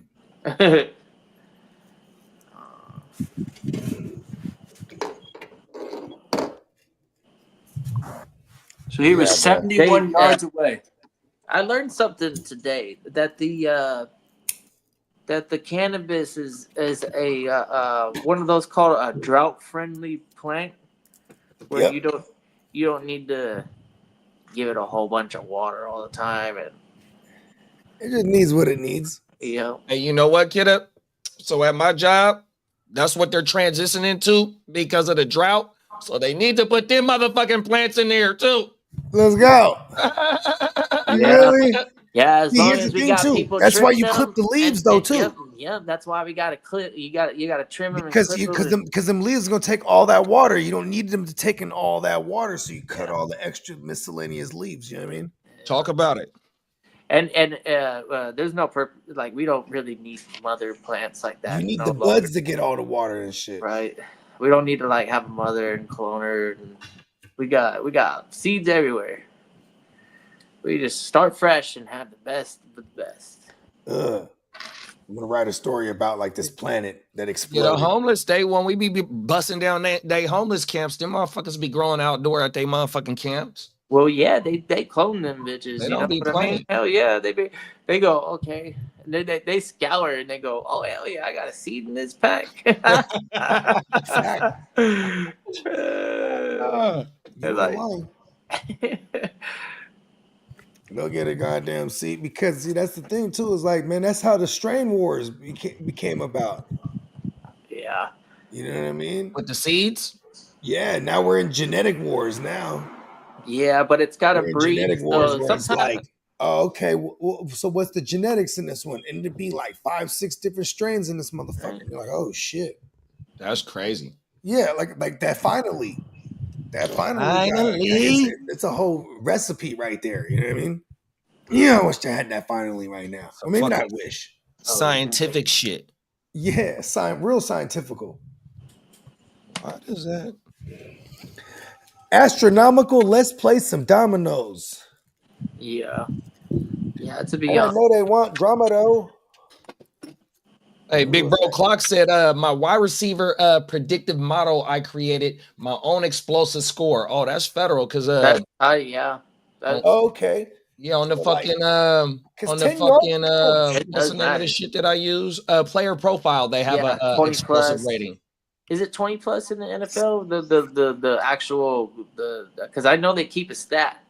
Mm-hmm. Explosive rating is this. What's the spark rating? So Art, on the player profile, their definition of What does explosive that mean? explosive play rating is a comprehensive rating of players' explosiveness, factoring in play efficiency and total volume of explosive plays created. EPX is scaled, so 100 is league average at each position and blends passing, rushing, and receiving according to each player's usage. Pass plays over 20 yards or rush plays over 10 yards are considered explosive. See, there you go. That's what I was talking about with the explosive rating for the running backs is 10 yards. Oh, okay, but 20 yards for the explosive rating for receivers. Let's fucking go. Yeah. We're Yeah, fucking smart. So that's why Brock Purdy is not a bad quarterback for receivers. If they could ever get Pearsall and Ayuk The and Brock says. Wanaman and I love Ricky Pearsall this year, bro. I'm starting every day. I keep asking other people's opinions too, just to know, just like people that I respect their opinions, and they're all on kind of the same page I am. Kittle He's gonna be a still value. Kittle still exists too. I mean, He that whole does. That's team the right thing. That's the now thing that with kills me with the McCaffrey healthy. with my Ricky take. Purdy's going to be an ultra value at quarterback. Yeah, just fuck it. Just have the cake. Fuck the icing. Talk about it. You have the cake. You just have the Brock. You got it. You're connected to all of it. Yeah, I'd much rather wait and grab Brock. We were before just I talking would about that. get Was that what Herbert. show was that, JD? We were just talking about like when CMC's healthy, the Brock is the dude. He's the Was it Stay Tuned? I think it was. It might even have been last night on the Playmakers. When we were talking about like Jordan Love, we were talking. Oh, it might have been Stay Tuned because we're talking about Jordan Love and Brock. How it's only a year. We're only 2 seasons removed. We're only a season removed from them being QB 4 and 5 or some shit. Oh yeah. I want to say that was like last night or the Tuesday Okay, show. I was on the stream Morning last night. Tuesday show. That was real recent that you were saying that. I think it might be Because I was Tuesday. like, oh shit, because they are values. I mean, I Josh forgot Jacobs- that Brock finished that high. Him and Love. Oh my mom. the Brock is definitely going to be the value. Like I'm not really fucking with Jordan Love. Josh Yeah. Jacobs is the GOAT. Yeah, because the receivers that are going to be available, like potentially Drake London's, it's super flexes. Yeah. So I probably want a Drake London over Jordan. Yeah, because at that point, I'll just wait on a QB. I'd rather be higher end at the skill positions, and I'll go cheaper on the QB. Fuck it. It looked like we got a fantasy question from a first timer, man. Shout out to Jake Wilson for pulling up on us What today, up, Jake man. Nelson? So Nice to meet you. Jake said is Facts. Is Bryce Young a sneaky top 15 QB in fantasy this year? I love him a fuck ton in Superflex, but yeah, I mean, if you're gonna even in a single QB, if you're just gonna wait, you know what I mean? Especially in a deeper single QB league, because otherwise, if it's like a 12 team, he's like a streaming option. You're gonna get your hands on a better QB, and you could house a second QB, maybe a Bryce Young. But if you're in like a 14 team single QB or something like that, yeah, I love the ideas of a Bryce Young. That's why I even said in the super flex, man, we get in the super flex, we get him as a QB3, or if you really wait and you get him as your QB2, I'm not mad at that. Yeah, I'm not mad at the super flex waiting on him to be a QB2 for sure, bro. Yeah. 100%. The way he looked at the end of the year after getting benched, bruh was on. He's on fire. 100%. He's on fire. And they invested in him, bruh. 100%, man. They want the young boy to succeed. My argument is if you're predicting top end QB2 out of Bryce Young as a sneaky, oh my god, I can't believe it, he did it, then I would just go straight to Bo Nix. Whenever you start to see the quarterbacks around where Bo Nix is currently valued, when he's available, Bo Nix is going before the Brock. Yeah, when we just did the last that's mock what's draft, fun. we did. Peacock took Bo Nix and Baker back to back in the second and third round, bro. Yeah, I was about to say Bo Nix is going up there with the echelon. You gotta remember he almost rushed for 500 yards last year. That's crazy. People love it. People aren't gonna get off that. Yeah. And I'm surprised that Baker fell that far, but maybe it's because it's Facts. a dynasty. But No, we it was was just a- doing it a was mock. redraft. We was just doing a mock draft, It was a fucking mock around. yeah.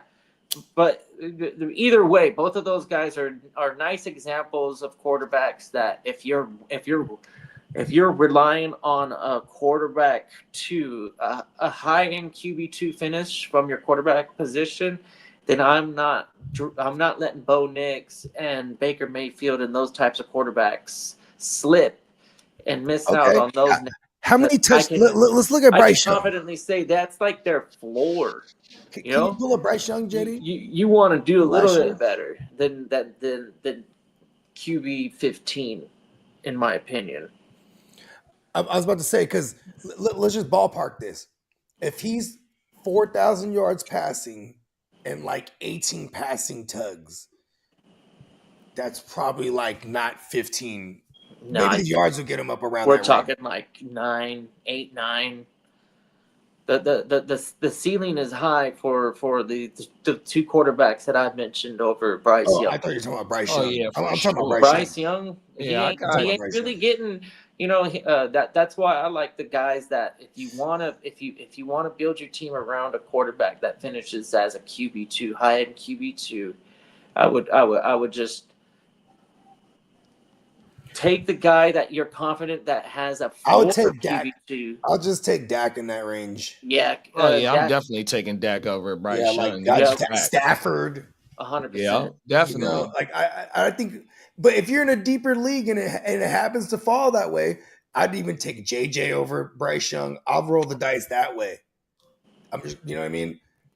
What I expect from Bryce Young is probably going to be more stable floor and not as much ceiling.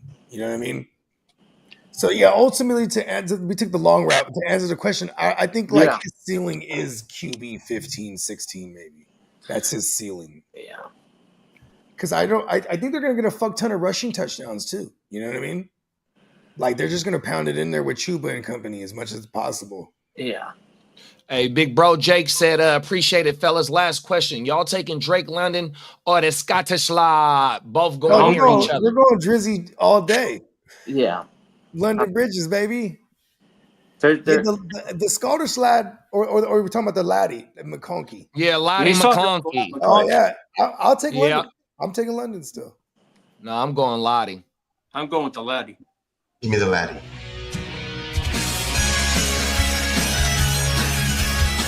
I'll go FX London. made me change to the lad. I'll go London McConkey. strictly. Nah, you know what? I'm on- still going London. He didn't elaborate on points and all that stuff, so I'll just value touchdowns and I think I would London, imagine we're talking PPR action here too. And maybe. Yeah. because here's the thing, McConkey is a guy. I feel like he's like the white Keenan Allen 3.0. Like that's how I view him. And then there's London who could hit for a top 6 finish. You know what I mean? Yeah. London, if London could hit for 14 to 1600 yards receiving as a ceiling. You know what I mean? Yeah. Yeah. And he should get the pepper too. Let's But just keep the coverage. Bogey, we lost that boat. So It's all good. if I you're like going off the pan, That's why you get the playmakers. yeah. You get the And the playmakers. panel is we're gonna usually get- right. We got several different opinions. Collectively, we do think that we have a shot of giving you the best advice.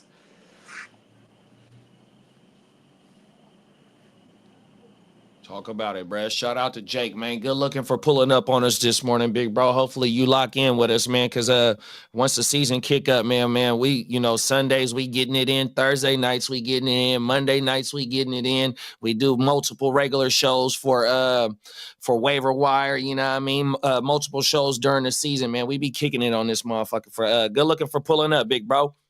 Yeah. Shout out to you for staying active early.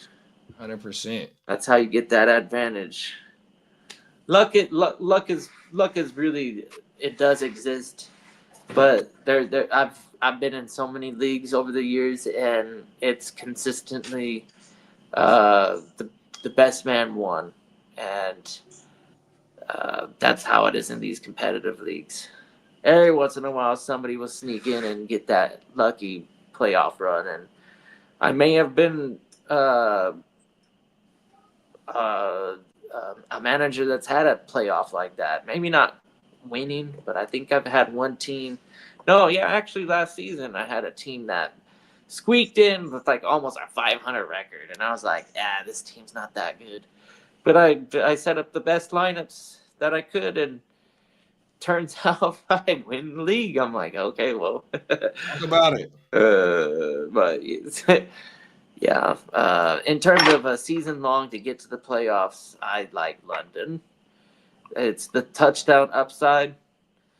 The chemistry that Lad has with Herbert, can't argue it. But he does play the slot, so little less upside on the touchdowns, I think. Yeah, I ain't mad at that. Them is facts.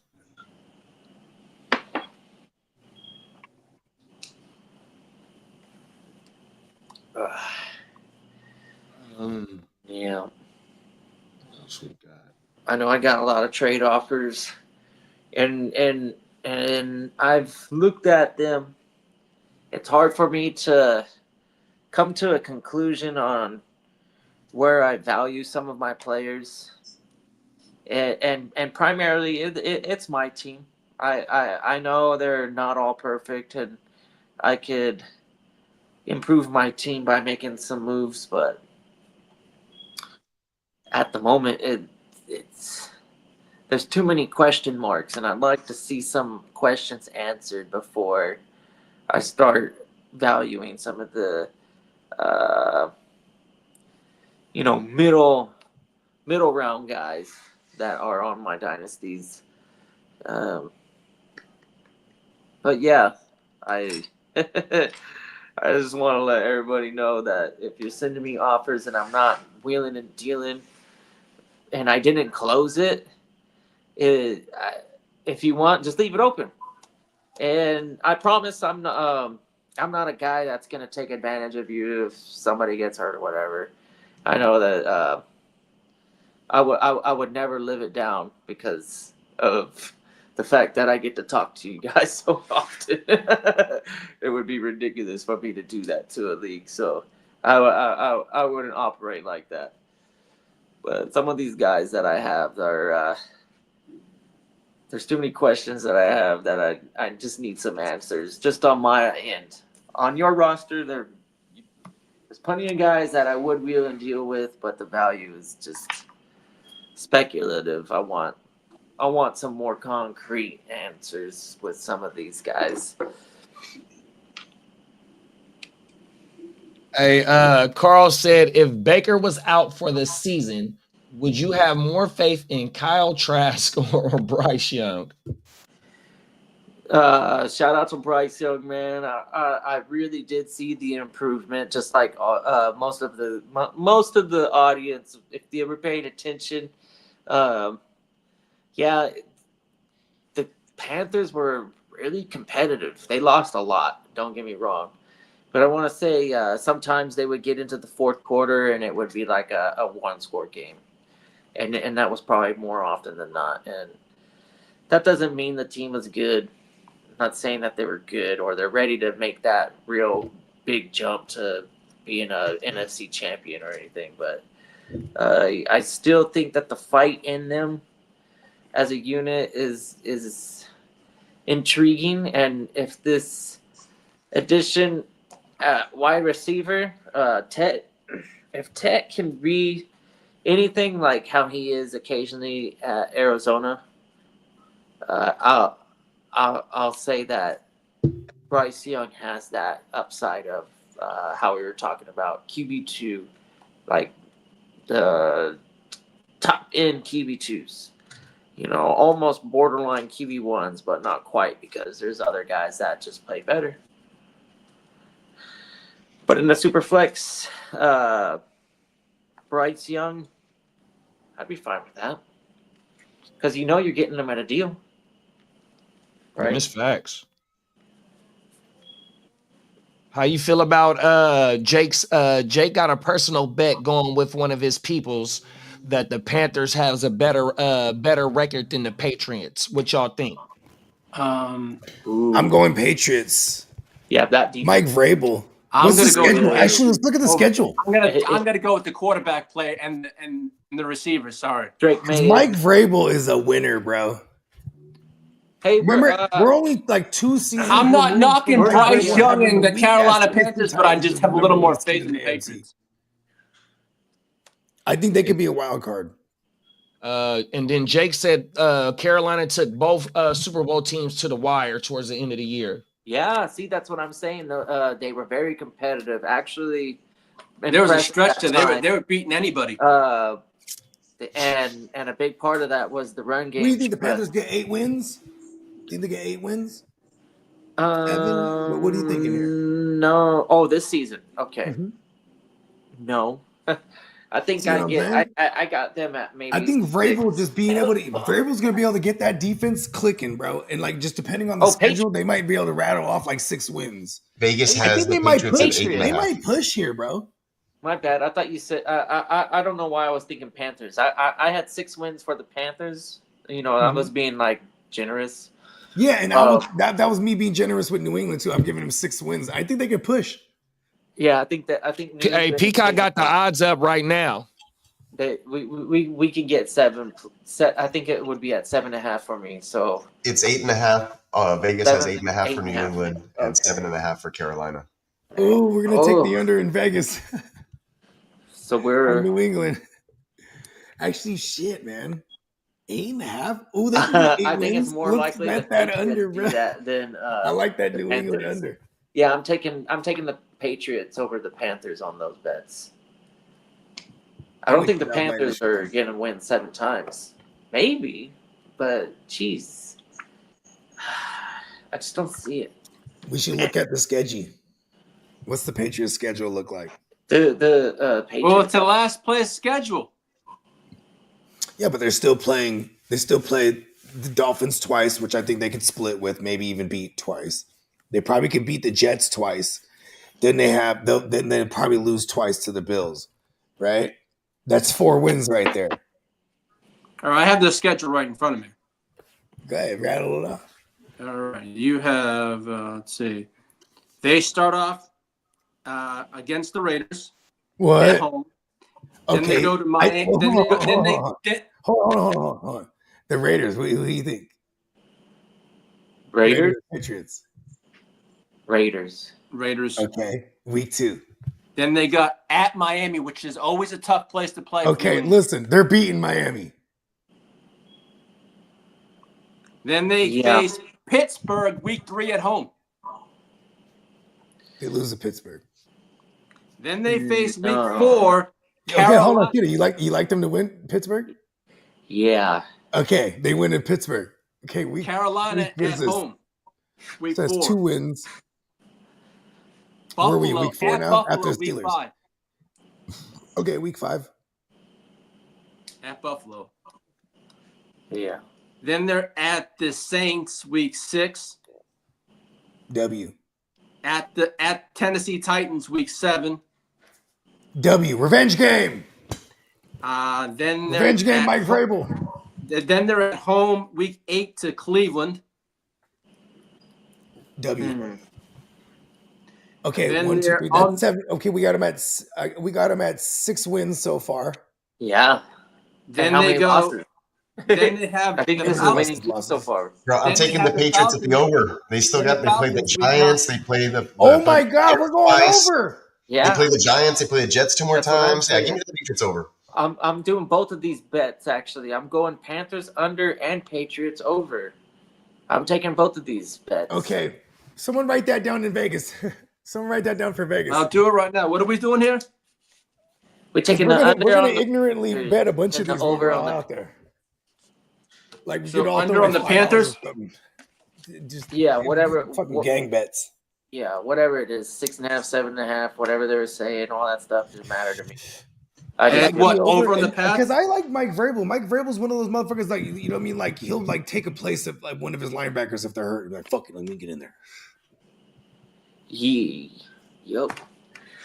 And you got Josh McDaniels there too, who's gonna have that. I mean, even in rookie year, Mac Jones with the only year he had with Josh McDaniels, he almost threw for 4,000. Like they had him running around with his legs too. So, you know, we've seen Josh McDaniels be able to open different playbooks. You know, he had a mobile playbook when they were like, oh, what are they doing with Cam Newton? Oh, he had Tim Tebow before. You know what I mean? Like he has different playbooks he can open up. You know what I mean? So with Drake May, it's gonna be fun because Drake May can actually sling it too. Yeah, Big Bro said he Man, going I want them to to get Boston Terry for that McLaurin, game. What was that? My bad, Jake. Jake said he going to Boston for that game. Week Okay, 4. word. Yeah, Jake. Hey, babe, but we you're gonna fit right in here over here, bro. Pause. You know what I mean? Be sure to sub up to wherever you found us at. You know what I mean? Because we are multi-streaming to multiple platforms. You know what I mean? But yeah, we are the Gen Wealth Net, the heart to start. the Neon Peacock. We're all of it. Let's go. These are all 4 QR codes for where we multi-streaming from, big bro. 100%, man. You can lock in. Good looking, man. Yeah. Yeah. We also got to fly. If you know what I'm saying, if you want to check out our sponsor, Neon Peacock merch.com, we got a $12 t-shirt sale on all our classic and regular style t-shirts. Let's go. Man. Russ said he subbed up too, man. Appreciate you, big you. guy. Hey, yeah, man, fire away, man. If you got more questions, man, we rocking for the duration. While we got him paying attention, let's throw the advertisement. Hit the drop. Run that promo. Oh, now, damn good idea.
Yes, indeed. Carl says he has the Pats at 4-13 or 5-12 if they beat Tennessee. Okay, word. I think their defense is really improved. I don't know why I like their. They brought in Spillane. We love old Bob Spillane. Right? There's a lot of additions that.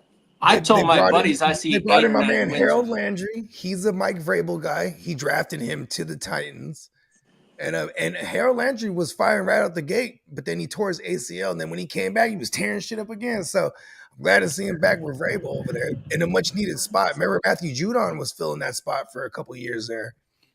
Yeah, way better than Matt Judon. Hey, Jake said, even though y'all wrong with the Panthers, sleepers will be woken this year. Talk about it, man. Talk this shit, man. Hey, Jake's going to hold us to that. This year, we're going to be on Panthers watch all year. Come on now. Okay, what's the Panthers schedule? Let's go through the Panthers schedule real quick. Hey, Jake, shout out to the Panthers, man. Shaq Thompson from my home city, man, 100%, man. Yeah, Sacramento stand up. All right, I have the Carolina Panthers right in front of me. Okay, go ahead. Fire that thing up. All right. Their first 2 games are away. At Jacksonville, at Arizona. Okay, 2-0. Dubs. They're winning both of those. Dubs. Then they go on the road and face Atlanta. No, at home. At home, sorry. My apologies. They're home. You know what's crazy? When they went on the ultimate road last year across seas, that was when they kind of started their little streak. So I think they're going to be a road warrior team this year. Who's week 3 again? Week 3 is at home to Atlanta. Oh, okay. They dropped one. Peacock's got it up right now. Okay, so they're starting off 2-1 according to me. What say y'all, Atlanta? Yeah, I don't know.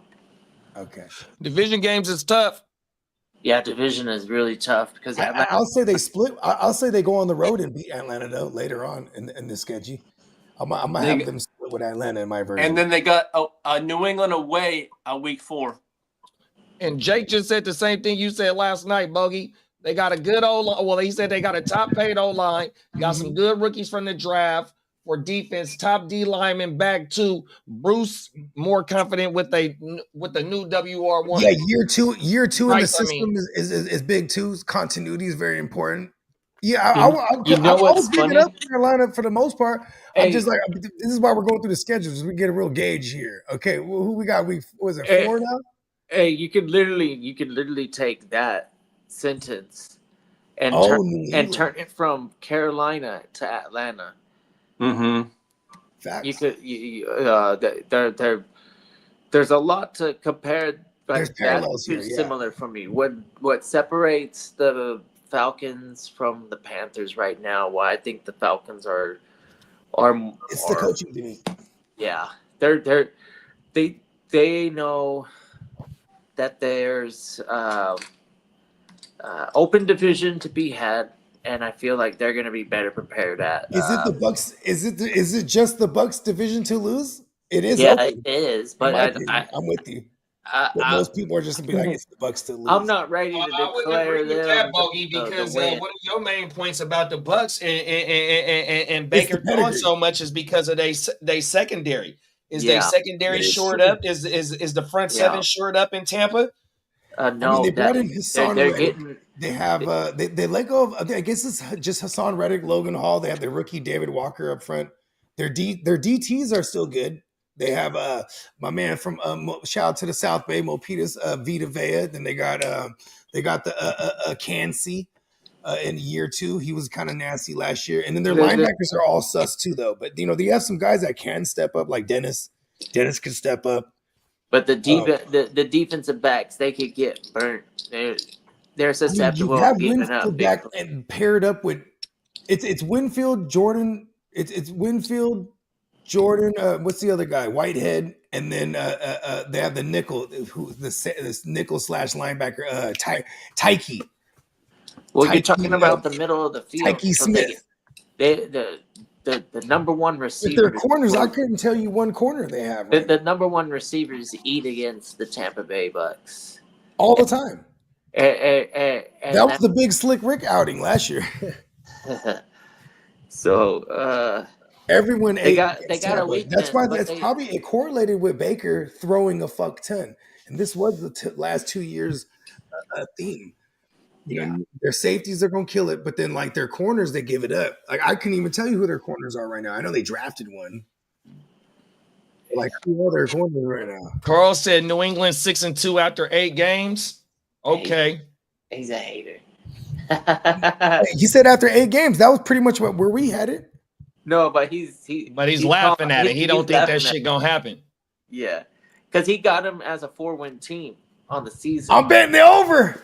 Nah, I like Drake May, and I like that defense a lot. That fucking schedule is nasty soft, bro. I didn't realize that, bro. I'm going over on it.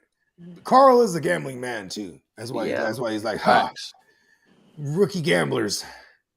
Yeah. So Baker is where he is because the Panthers head coach is undefeated.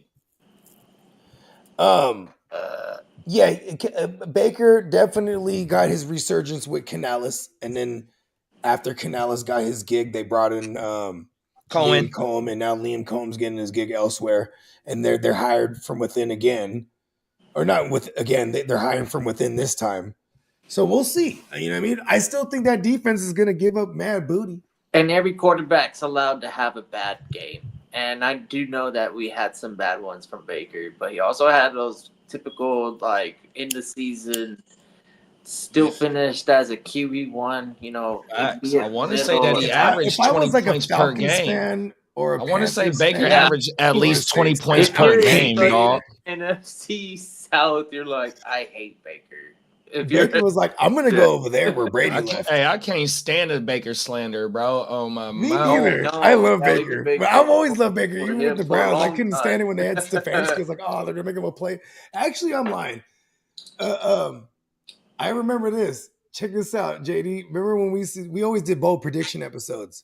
There was one, you had influenced one of my bold predictions because you were highlighting all the different QBs that were in the the Shanahan like thumbprint, like the Shanahan coaching tree, all the MVPs they've produced, from Matt Ryan to with Matt LaFleur, with Aaron Rodgers a few times over.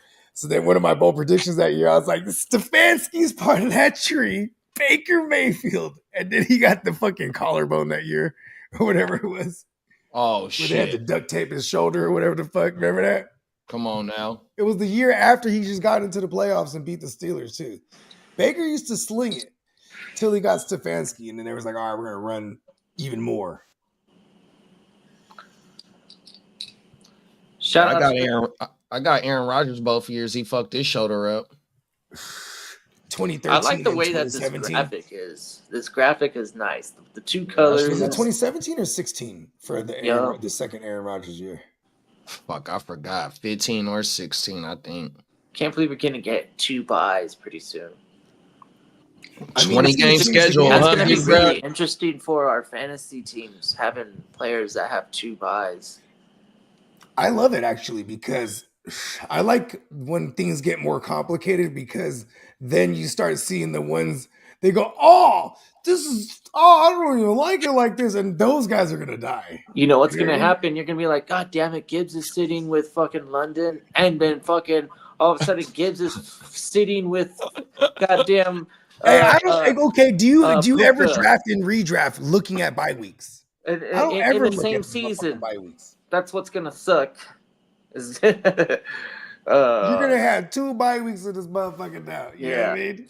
I guess. Hey, we got a bunch of week 14. I that- think the Niners got a week 14 bye week this year, right?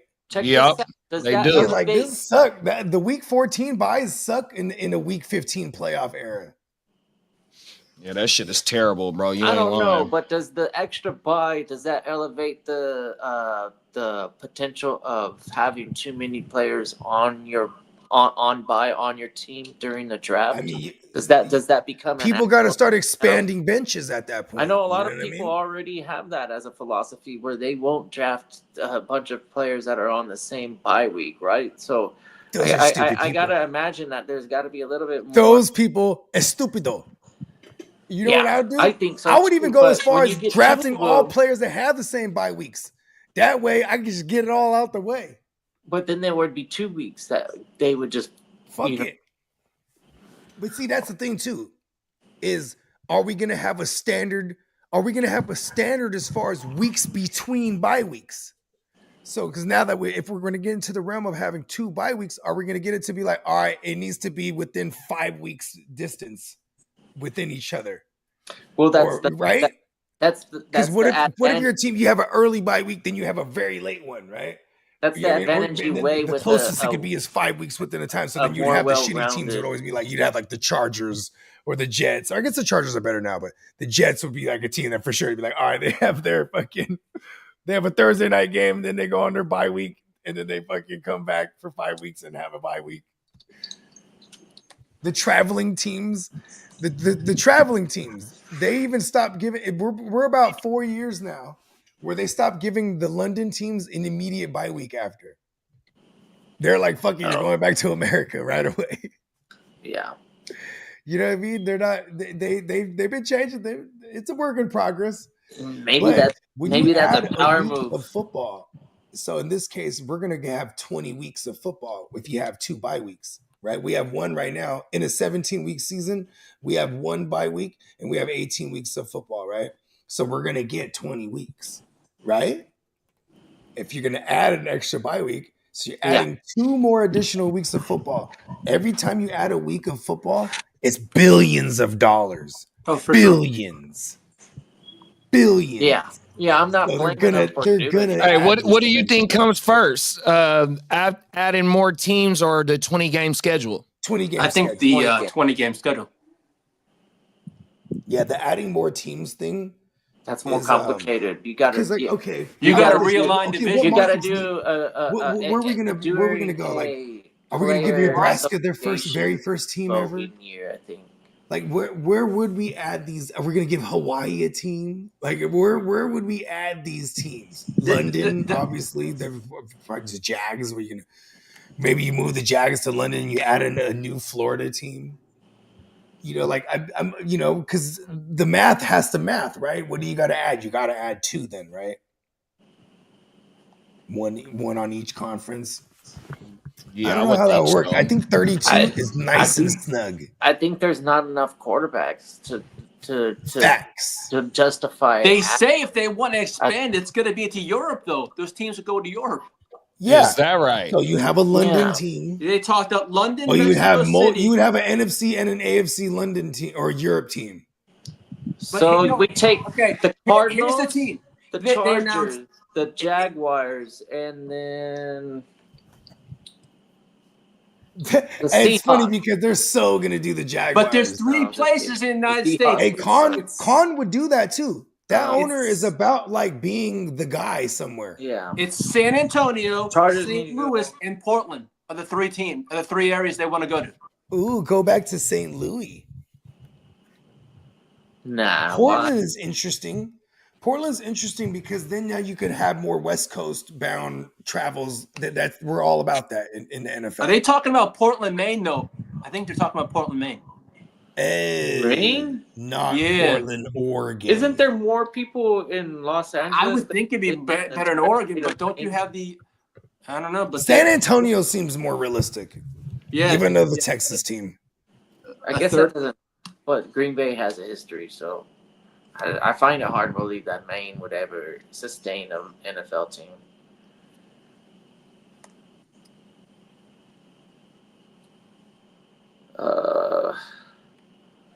But Europe, I think that we should downsize.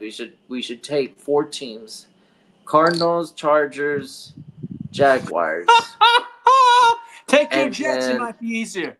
and then Include your fucking Jets. let's see who else would be a candidate. It's hard to say. Maybe take those 3 and turn them into one team. That works out. You eliminate 2 teams and then you retain 1. So that gives you an even number. So you take those 3 organizations and you do an open draft, and then that'll be the new team, and then everybody else will be. And then David free Carr agent. tells everyone how it didn't work out for him. But for us as fans, we'd probably rather not watch. That's how it worked out for David for the offenses Texans, that- though, right? Like the way you're kind of breaking it down when they brought in the Texans. Because okay, how about this? So they bring in Carolina. Okay, they go from the Oilers to like the semi Browns, or right? No, Well, you- Oilers to Tennessee think- Titans. Then the semi Browns turn into the Ravens. Here's then my they bring thinking. back the Browns. Arizona, that stadium goes. They to also hold on, and then the Jags. When the Jags come in the game, okay, the Well, Panthers this- were in like '96, right? Yeah, Something I like don't. that. I don't remember how it works. 'Cause But I remember it was This is why I remember this. The Panthers were the ones to knock out Troy Aikman out of the playoffs. You're done forever. I want to get some momentum on this. Let's downsize the NFL. Let's take the Cardinals, Jaguars, Chargers, He destroy said, "Let's downsize all them." 3 teams. They're and not turn gonna them do into that. a European. They're They trying ain't to- gonna take the Football. Chargers. Take your fucking lonely Millions Jets and someplace and millions. shove it up your candy ass. Get rid of the Chargers. They'll put the Cardinals organization out of its misery with the worst record, and this is comparing even the. New Why are team. they taking a team from one of the largest markets? I don't. No, get it. I LA, want the LA's a large Brownies. market for I want football. the Brownies in the NFL only the forever. Raiders. I want them to be the actual. The Raiders are the lowlights only football team they of give a the fuck about in NFL. LA. That's what I like. But And they don't even they ain't get even rid played of there those in hell 3 years. teams that I mentioned, and then turn them into the freaking European club football, whatever the fuck that they The think that bloats. they could do. Yeah, Hey, those That's games my are turnt, idea. though. I ain't gonna lie. that way we can eliminate some of these weaker quarterbacks. I don't think we need to have so many mediocre quarterbacks.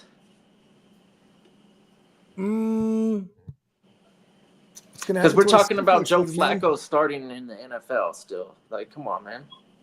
God bless Flacco. Give life to our Jared Judys and our goddamn fucking our Jerry Judys. Who else we got over there? Cedric Tillmans. Come on. Oh, the Njokus. I could see They're Tillman like getting fantasy traded. gold because they go so late. Yeah. You need Wacko in there. So out of those 3 teams, we know Herbert will be the quarterback, right? He's going to beat out Murray, and he's going to beat out Trevor Lawrence. Are we on green? All right, let's build this European team. Does that sound fun? Let's Come do on, it. Lee. Fuck it. You This is so you shitty, but I interested? love it. Tear apart No. your Chargers and Nope. start building a new roster with the I know I'm a Jaguars and the Cardinals? I know I'm a dual citizen, but I ain't welcoming that fucking shit. Get that fucking shit out of here. No. Because your dual citizenship makes you are the representative. You are the ear across the pond now. I know. I have You're the ears on bloat both ear. sides of the pond. The ear bloat. Yeah. Okay. Justin Herbert starting for the bloats. True or false? Or does Kyler Murray or Trevor Lawrence win the quarterback battle? It's got to be Herbert. That's got to be easy.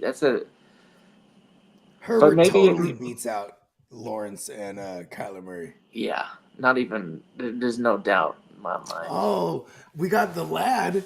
He's over there. Oh, fuck it. They're the We got in Brian Scotland. Thomas Okay. Jr. We got It's Lad McConkey the on the the Scottish same- Chargers. bro. The Scotland Chargers. With the fucking sorry ass Marvin Harrison. He's as close to Bro, this Anglo-Saxon team is history actually as pretty possible. legit, right? We got to destroy those 3 teams and make them one good team. Okay. And did you just And hear then we're those just cutting names? the rest of them? That's a nice little start. Think we can do So we got this. the lad. And Brian Thomas. What? Yeah. We got the lad and BTJ. Justin Herbert's throwing the ball. We got We got the Omari Chargers and- offensive line. Phenomenal. Yeah. We Right? got- I'm sure. Ooh, I'm sure. we can string together a good. Okay, we got Ola Kuhn and Henley. Right? The Yeah. black Josh Allen and Khalil Mack. Fuck it. What was his name? He was a first rounder over. Travion, right? Yes, Trayvon Walker. Walker. There you go. Boom. We got TW. So we got a nasty rotation because Khalil Mack's only in there on like the the important third downs and shit, third and longs and shit, things of that nature. Our secondary is pretty nasty too because we got Derwin. Are we only? We also have the Cardinals in there too. Shit, we got Derwin and Buddha now. Oh, and they got Josh Sweat. Okay, see, look, we got Hampton those and 3 teams together. You got Hampton and Benson as the running backs. We got Hampton and Benson for the future. And then maybe Connor is like the starter. But I don't know. I mean, we got Connor, and then we got Bigsby is the Connor spare tire. Yeah, you don't like Etienne at all? No, Etienne, he'll be the Etienne. Then you got Benson behind Etienne. Yeah. So it'll be Connor and Etienne as the 1-2. And then we got the great McBride at tight end. There it is. This team is legit as With fuck, Greg bro. Roman as the OC. Let's go. This is an amazing team. If only the NFL would downsize. Those are 3 best teams to work with. You know, it's funny. Well, they let's got just Shitty throw at your corner- Jets they're in Shitty there at and make it a cornerback all the fourth. way around this team. This team sucks He at can only cornerback. take so much before he can bring out the Jets. I swear to Hey, God, I'm gonna You know shit what's all funny, over the bro? Jets this year. It's I not gonna live be in the fun. OC where like the Chargers should have some sort of like presence, and New I York run is- into they're more. not Jets removing the fans Jets here from New than York. See Chargers fans, and I'm not like that's not even cap. Who could enjoy this shit? Remember, They'll for a go, couple "Bro, years you're there, a Jets there was a fan?" I'm like, Filipino "Yeah." chick. She was like They're the like, super fan "Sick, of the me Chargers. too." No, maybe it's because nobody really like wants to have a lot of pride in being a fan. But I do know Chargers fans. Like, don't get me wrong, there is a fan base. But have you ever seen a Chargers game on TV? Nope. There's I've hardly seen people ever. wear Chargers It's- jerseys though, that- because like it'd be That's like like we're watching a There's Jets Chargers game. jerseys It's like on watching It's the fly. field, but no It's like Chargers watching jerseys fucking in the paint dry. stands. Huh? It's like watching paint dry. Paint dry. Yeah, Oh, come on. come on. It's like Justin little- Fields. You ever watch paint dry on mushrooms? No, I never tried You it. realized you weren't even painting. You're like, oh, there's not even I'll any let paint you on that live motherfucker. vicariously through that one. Justin Fields is anything but boring.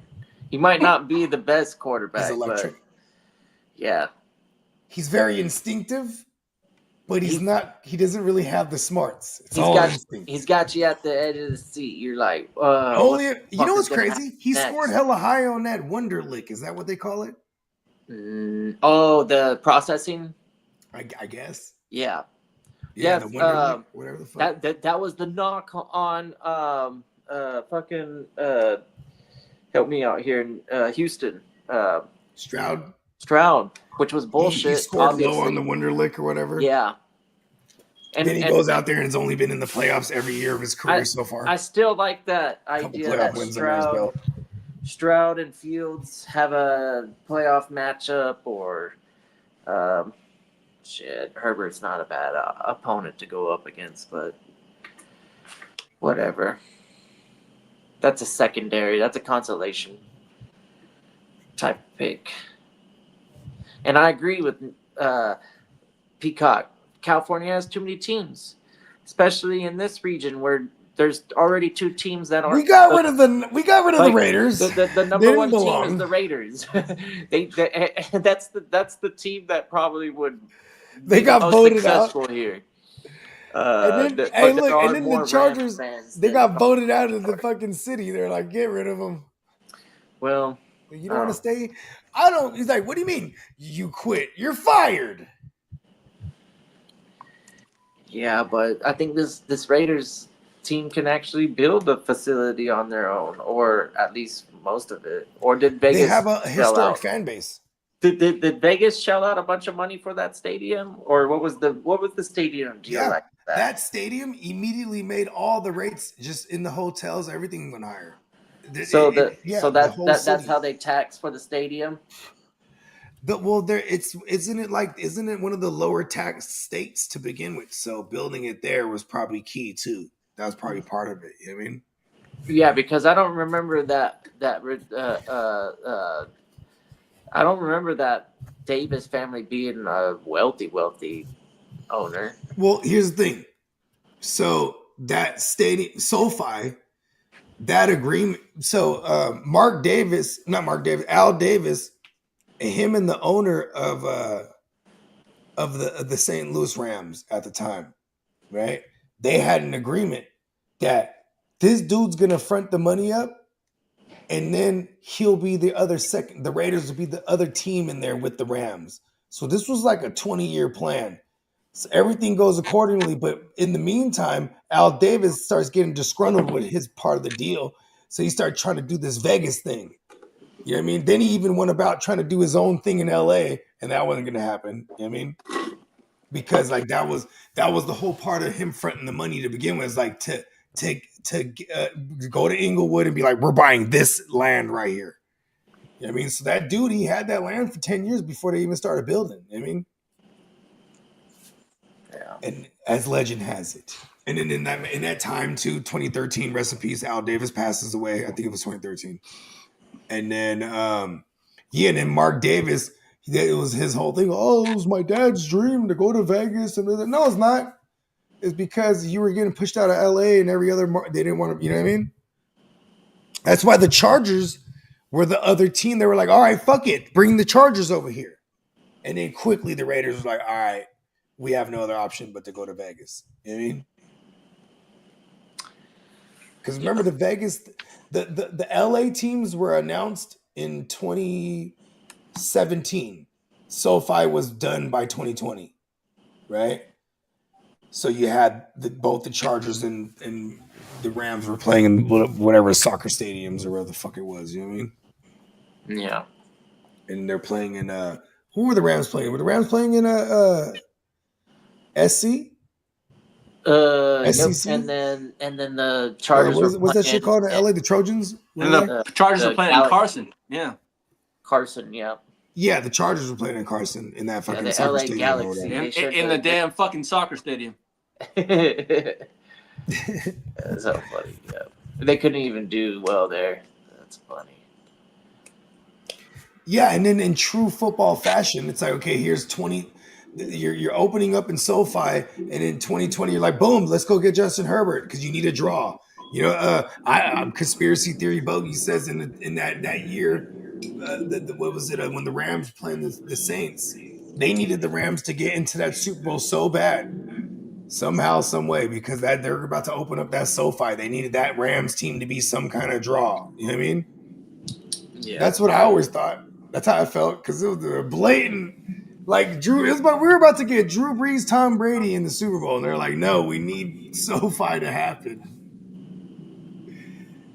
Yeah. And like, and then 2020 happens. They can't even have fans in the stands. How hilarious is that?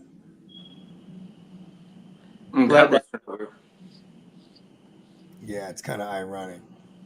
And then now, I mean, it's the same thing. It's all the away fans, and that's what works for it. It's like the Knicks for hella long, right? How long were the Knicks bad? A long time. But the Knicks always had a packed house because you're going to have the away fans that come everywhere because everyone lives in New York. So they're going to have fans of every other team that visits, and they're going to pack the house, let alone motherfuckers that will actually travel to go watch their team. They're the fans that will travel, right? It's the same thing with the NFL, bro. You watch the Rams game when the Niners are down there, it's a red out. Oh, yeah. It's a fucking Red Sea. Every single God. every single Chargers everybody game and their is mama. like that. You talk about anyone that plays when the Raiders is in there, it's a blackout. When they're playing the Chargers, oh hell yeah, fucking blackout. Yeah, the Chargers. That I don't know if they have home field ever. Like, I'm not even that's not like really cap. I can hear Jim Harbaugh using that. This is our house, but they say it's not. He gets in everyone's face. Who's got it better than us? The lights on the signs might say something, but the emotion in the stands it says otherwise. that's. I will agree with you there, though. I will fully agree with Kid on that, though. Mood stabilizer. Sometimes you just be like, I'm like, yo, show me some emotion, but then he gets fired up. So I'm like, oh, okay. Sometimes it looks like he's on meds. Well, I know Adderall. I know the stands. There's not enough Chargers fans in numbers to make an impact, but generally I know where you at, Lee. How come you ain't in the stands, Lee? You're supporting your guys. Well, they're coming into Texas. So they're coming to Arlington. Maybe he'll December 23rd. You should get like one of them plastic little trumpet things so you could be in a stand. Oh, I'm gonna be there. Oh, I'm gonna be there. You should get a seat. We gotta look on Amazon behind for one of these plastic trumps, so you don't have to watch the whole trumps. Huh? We gotta get you a plastic trumpet, bro. The Texans are gonna. I'll be chanting shit on Dak. Oh, Arlington, my bad. And Dallas Texans, is still good. I think week 17. We played Houston week 17. I think in our house. Hold on. So you going through the little Texas tour right there, back to back, the Chargers for real? No. We play. No, I fucked up. I fucked week up 8. I think week 8 we played the Cowboys, and week 17 we played the Texans. Justin Herbert in championship week. Championship week of the fantasy. I believe it's week 17. Yeah, that's true. Stop creating false narratives. No, I mean, I'm going to check on that right now. Yeah, but like you're not in contention for the playoffs, and they're already got a bye. So. Okay, I like that. So yeah, like you guys like that can version. win, but those players, they're not going to be fantasy relevant. Maybe they will if you. The lad. Hold on. Promote them from your taxes. Yeah, I was right. It is 17. Gonna hurt McConkey. A flex game, yeah. McConkey's not playing week 17. McConkey. Chargers are already out of it. They're eliminated. He's learning how to hit the turf better, he said. That's good for him. Well, where are your Jets going to be home bro, golfing? That shit hurts. Your Jets going to be home at golfing?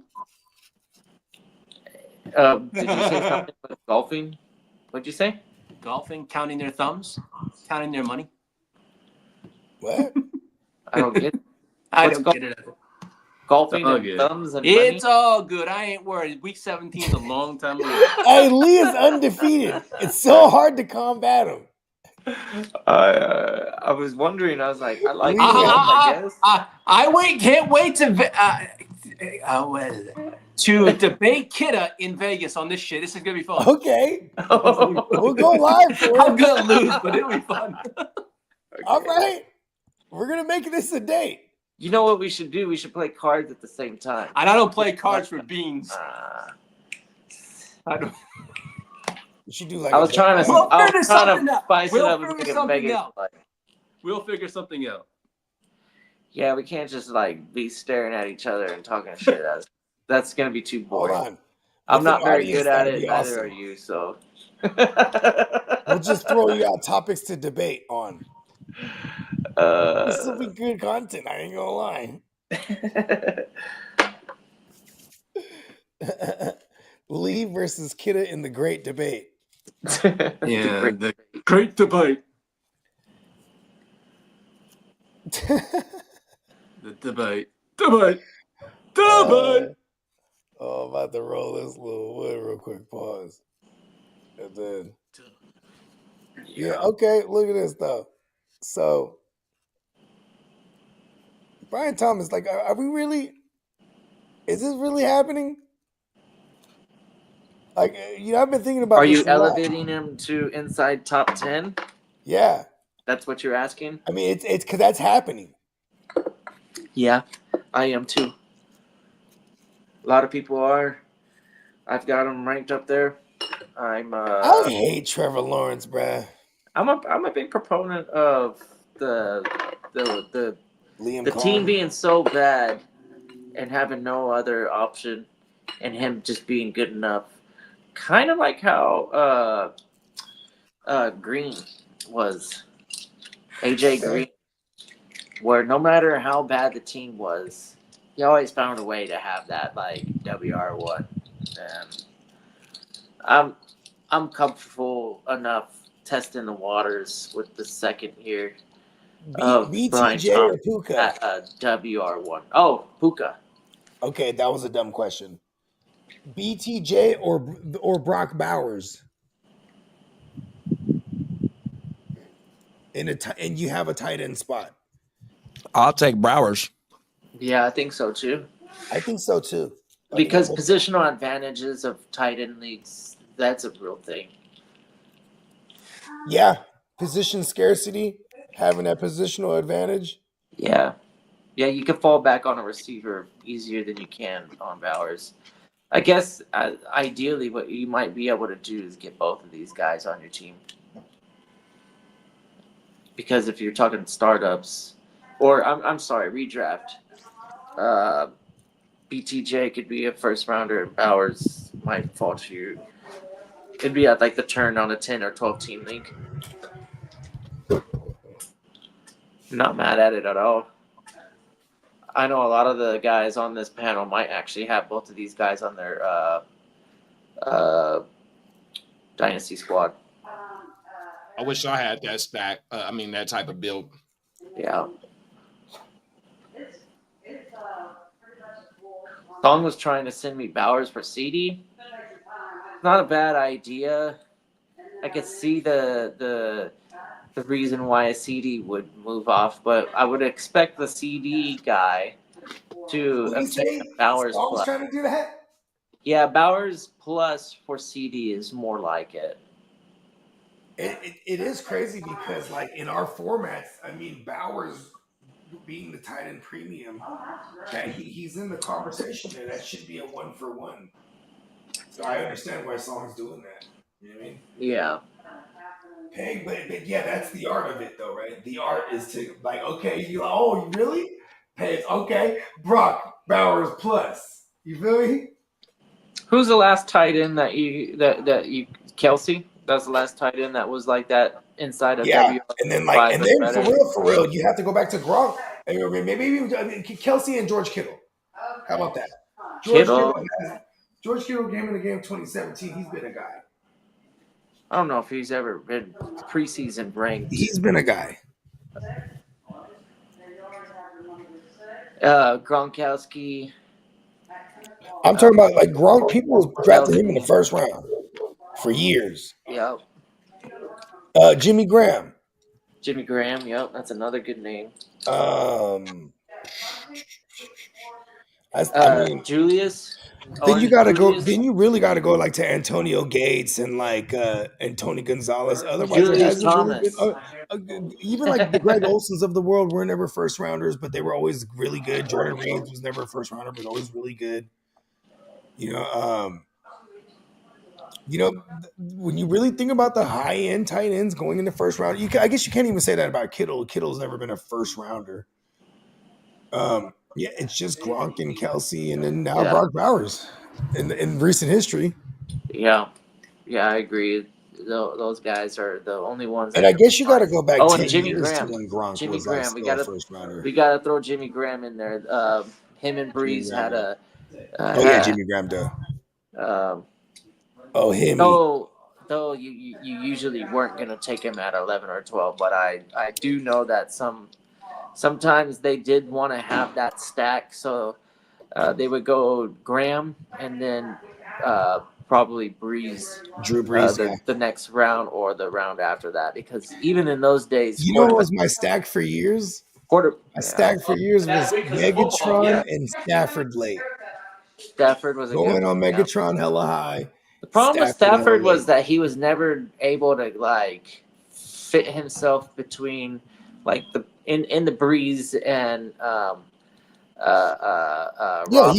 always went so fucking late though, you know what I mean? Yeah. Stafford always went hella late. Stafford, even Rivers, Matt Ryan. Rivers, they were always hella late. Yeah, Ryan was. Matt Ryan had his best year like almost 10 years into his career, you know what I mean? That was like what, 2015? With or without Julio? Yeah, but still though, 2016 was that year. It was when he was with Shanahan. That was the year 2 with Shanahan. He went crazy. He was MVP. And that he definitely had Julio then, right? Yep. Yeah. I think Julio went back to back like 1,400 yards those 2 years. Forgive my ignorance. I'm like the dates and the years and all that stuff. No, I got you. Because like, you know what it is? Like, even for what it's worth, damn, Julio played a fucking long time, huh? Yeah. He definitely had his share of injuries, but he did play for a minute. When did Calvin Johnson get drafted? I have no idea.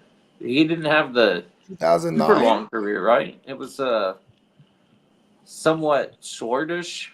I think by he walked 2017 away. he was done, I think. Yeah. 2017 or 18. Because he definitely had a year in 2015, and he was decent for those couple years in fantasy.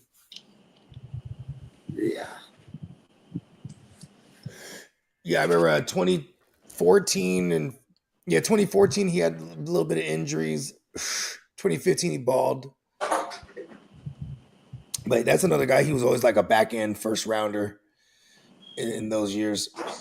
Then once we got into like 2014, 15, 16, that's when you started seeing the kind of the changing of the guard.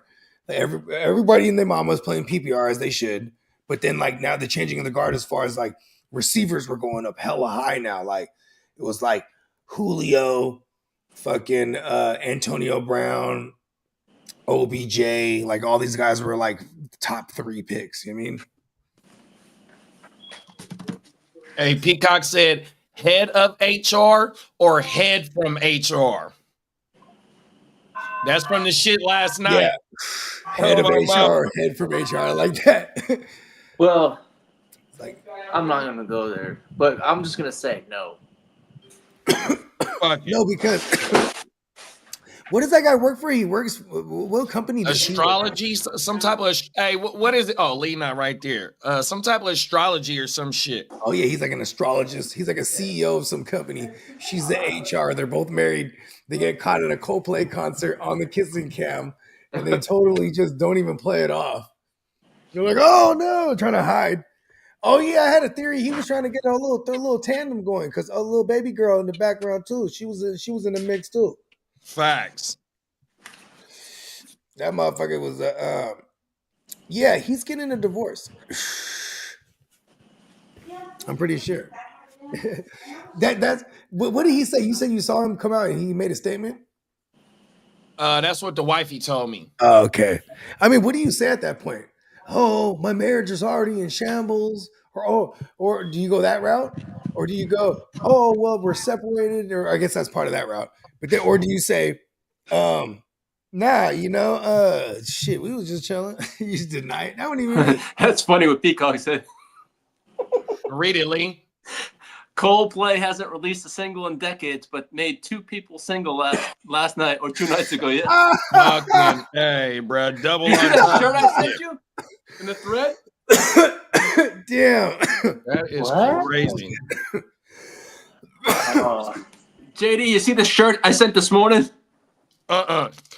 It said, where is it? It was funny as hell. It was kind of funny. I said, it says, I took my side piece to the Coldplay concert and it ruined my life. Oh. Well, It's more sad. should have hung out with the main It's one. more sad to me than it is hilarious. Should just It's not not have quite the creativity as Peacock's right there. Though. No, that was pretty. Let's put Peacock- Peacock's on the show. He said, they ain't cut a single in decades. Made 2 people willing to be single last accountable. night. That's gold. Yeah, you could have avoided the concert and the headache of the other girl.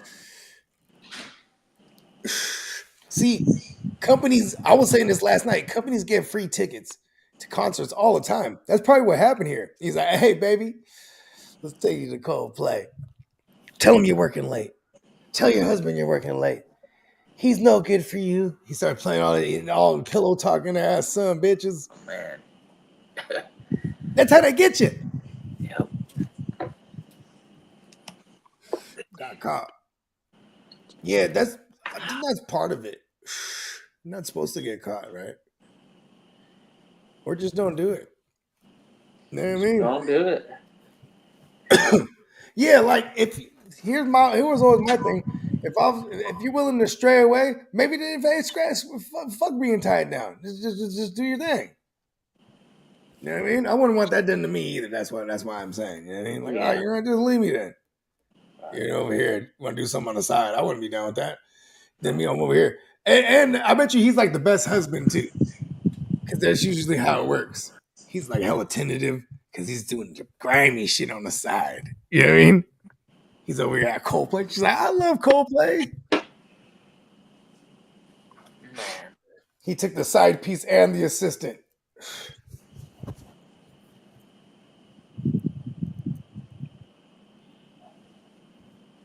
Yeah, I wonder how long that'll last. It is funny because we're living in that day and age where it's like this is going to trend for like hard for like 2 weeks. Maybe if that.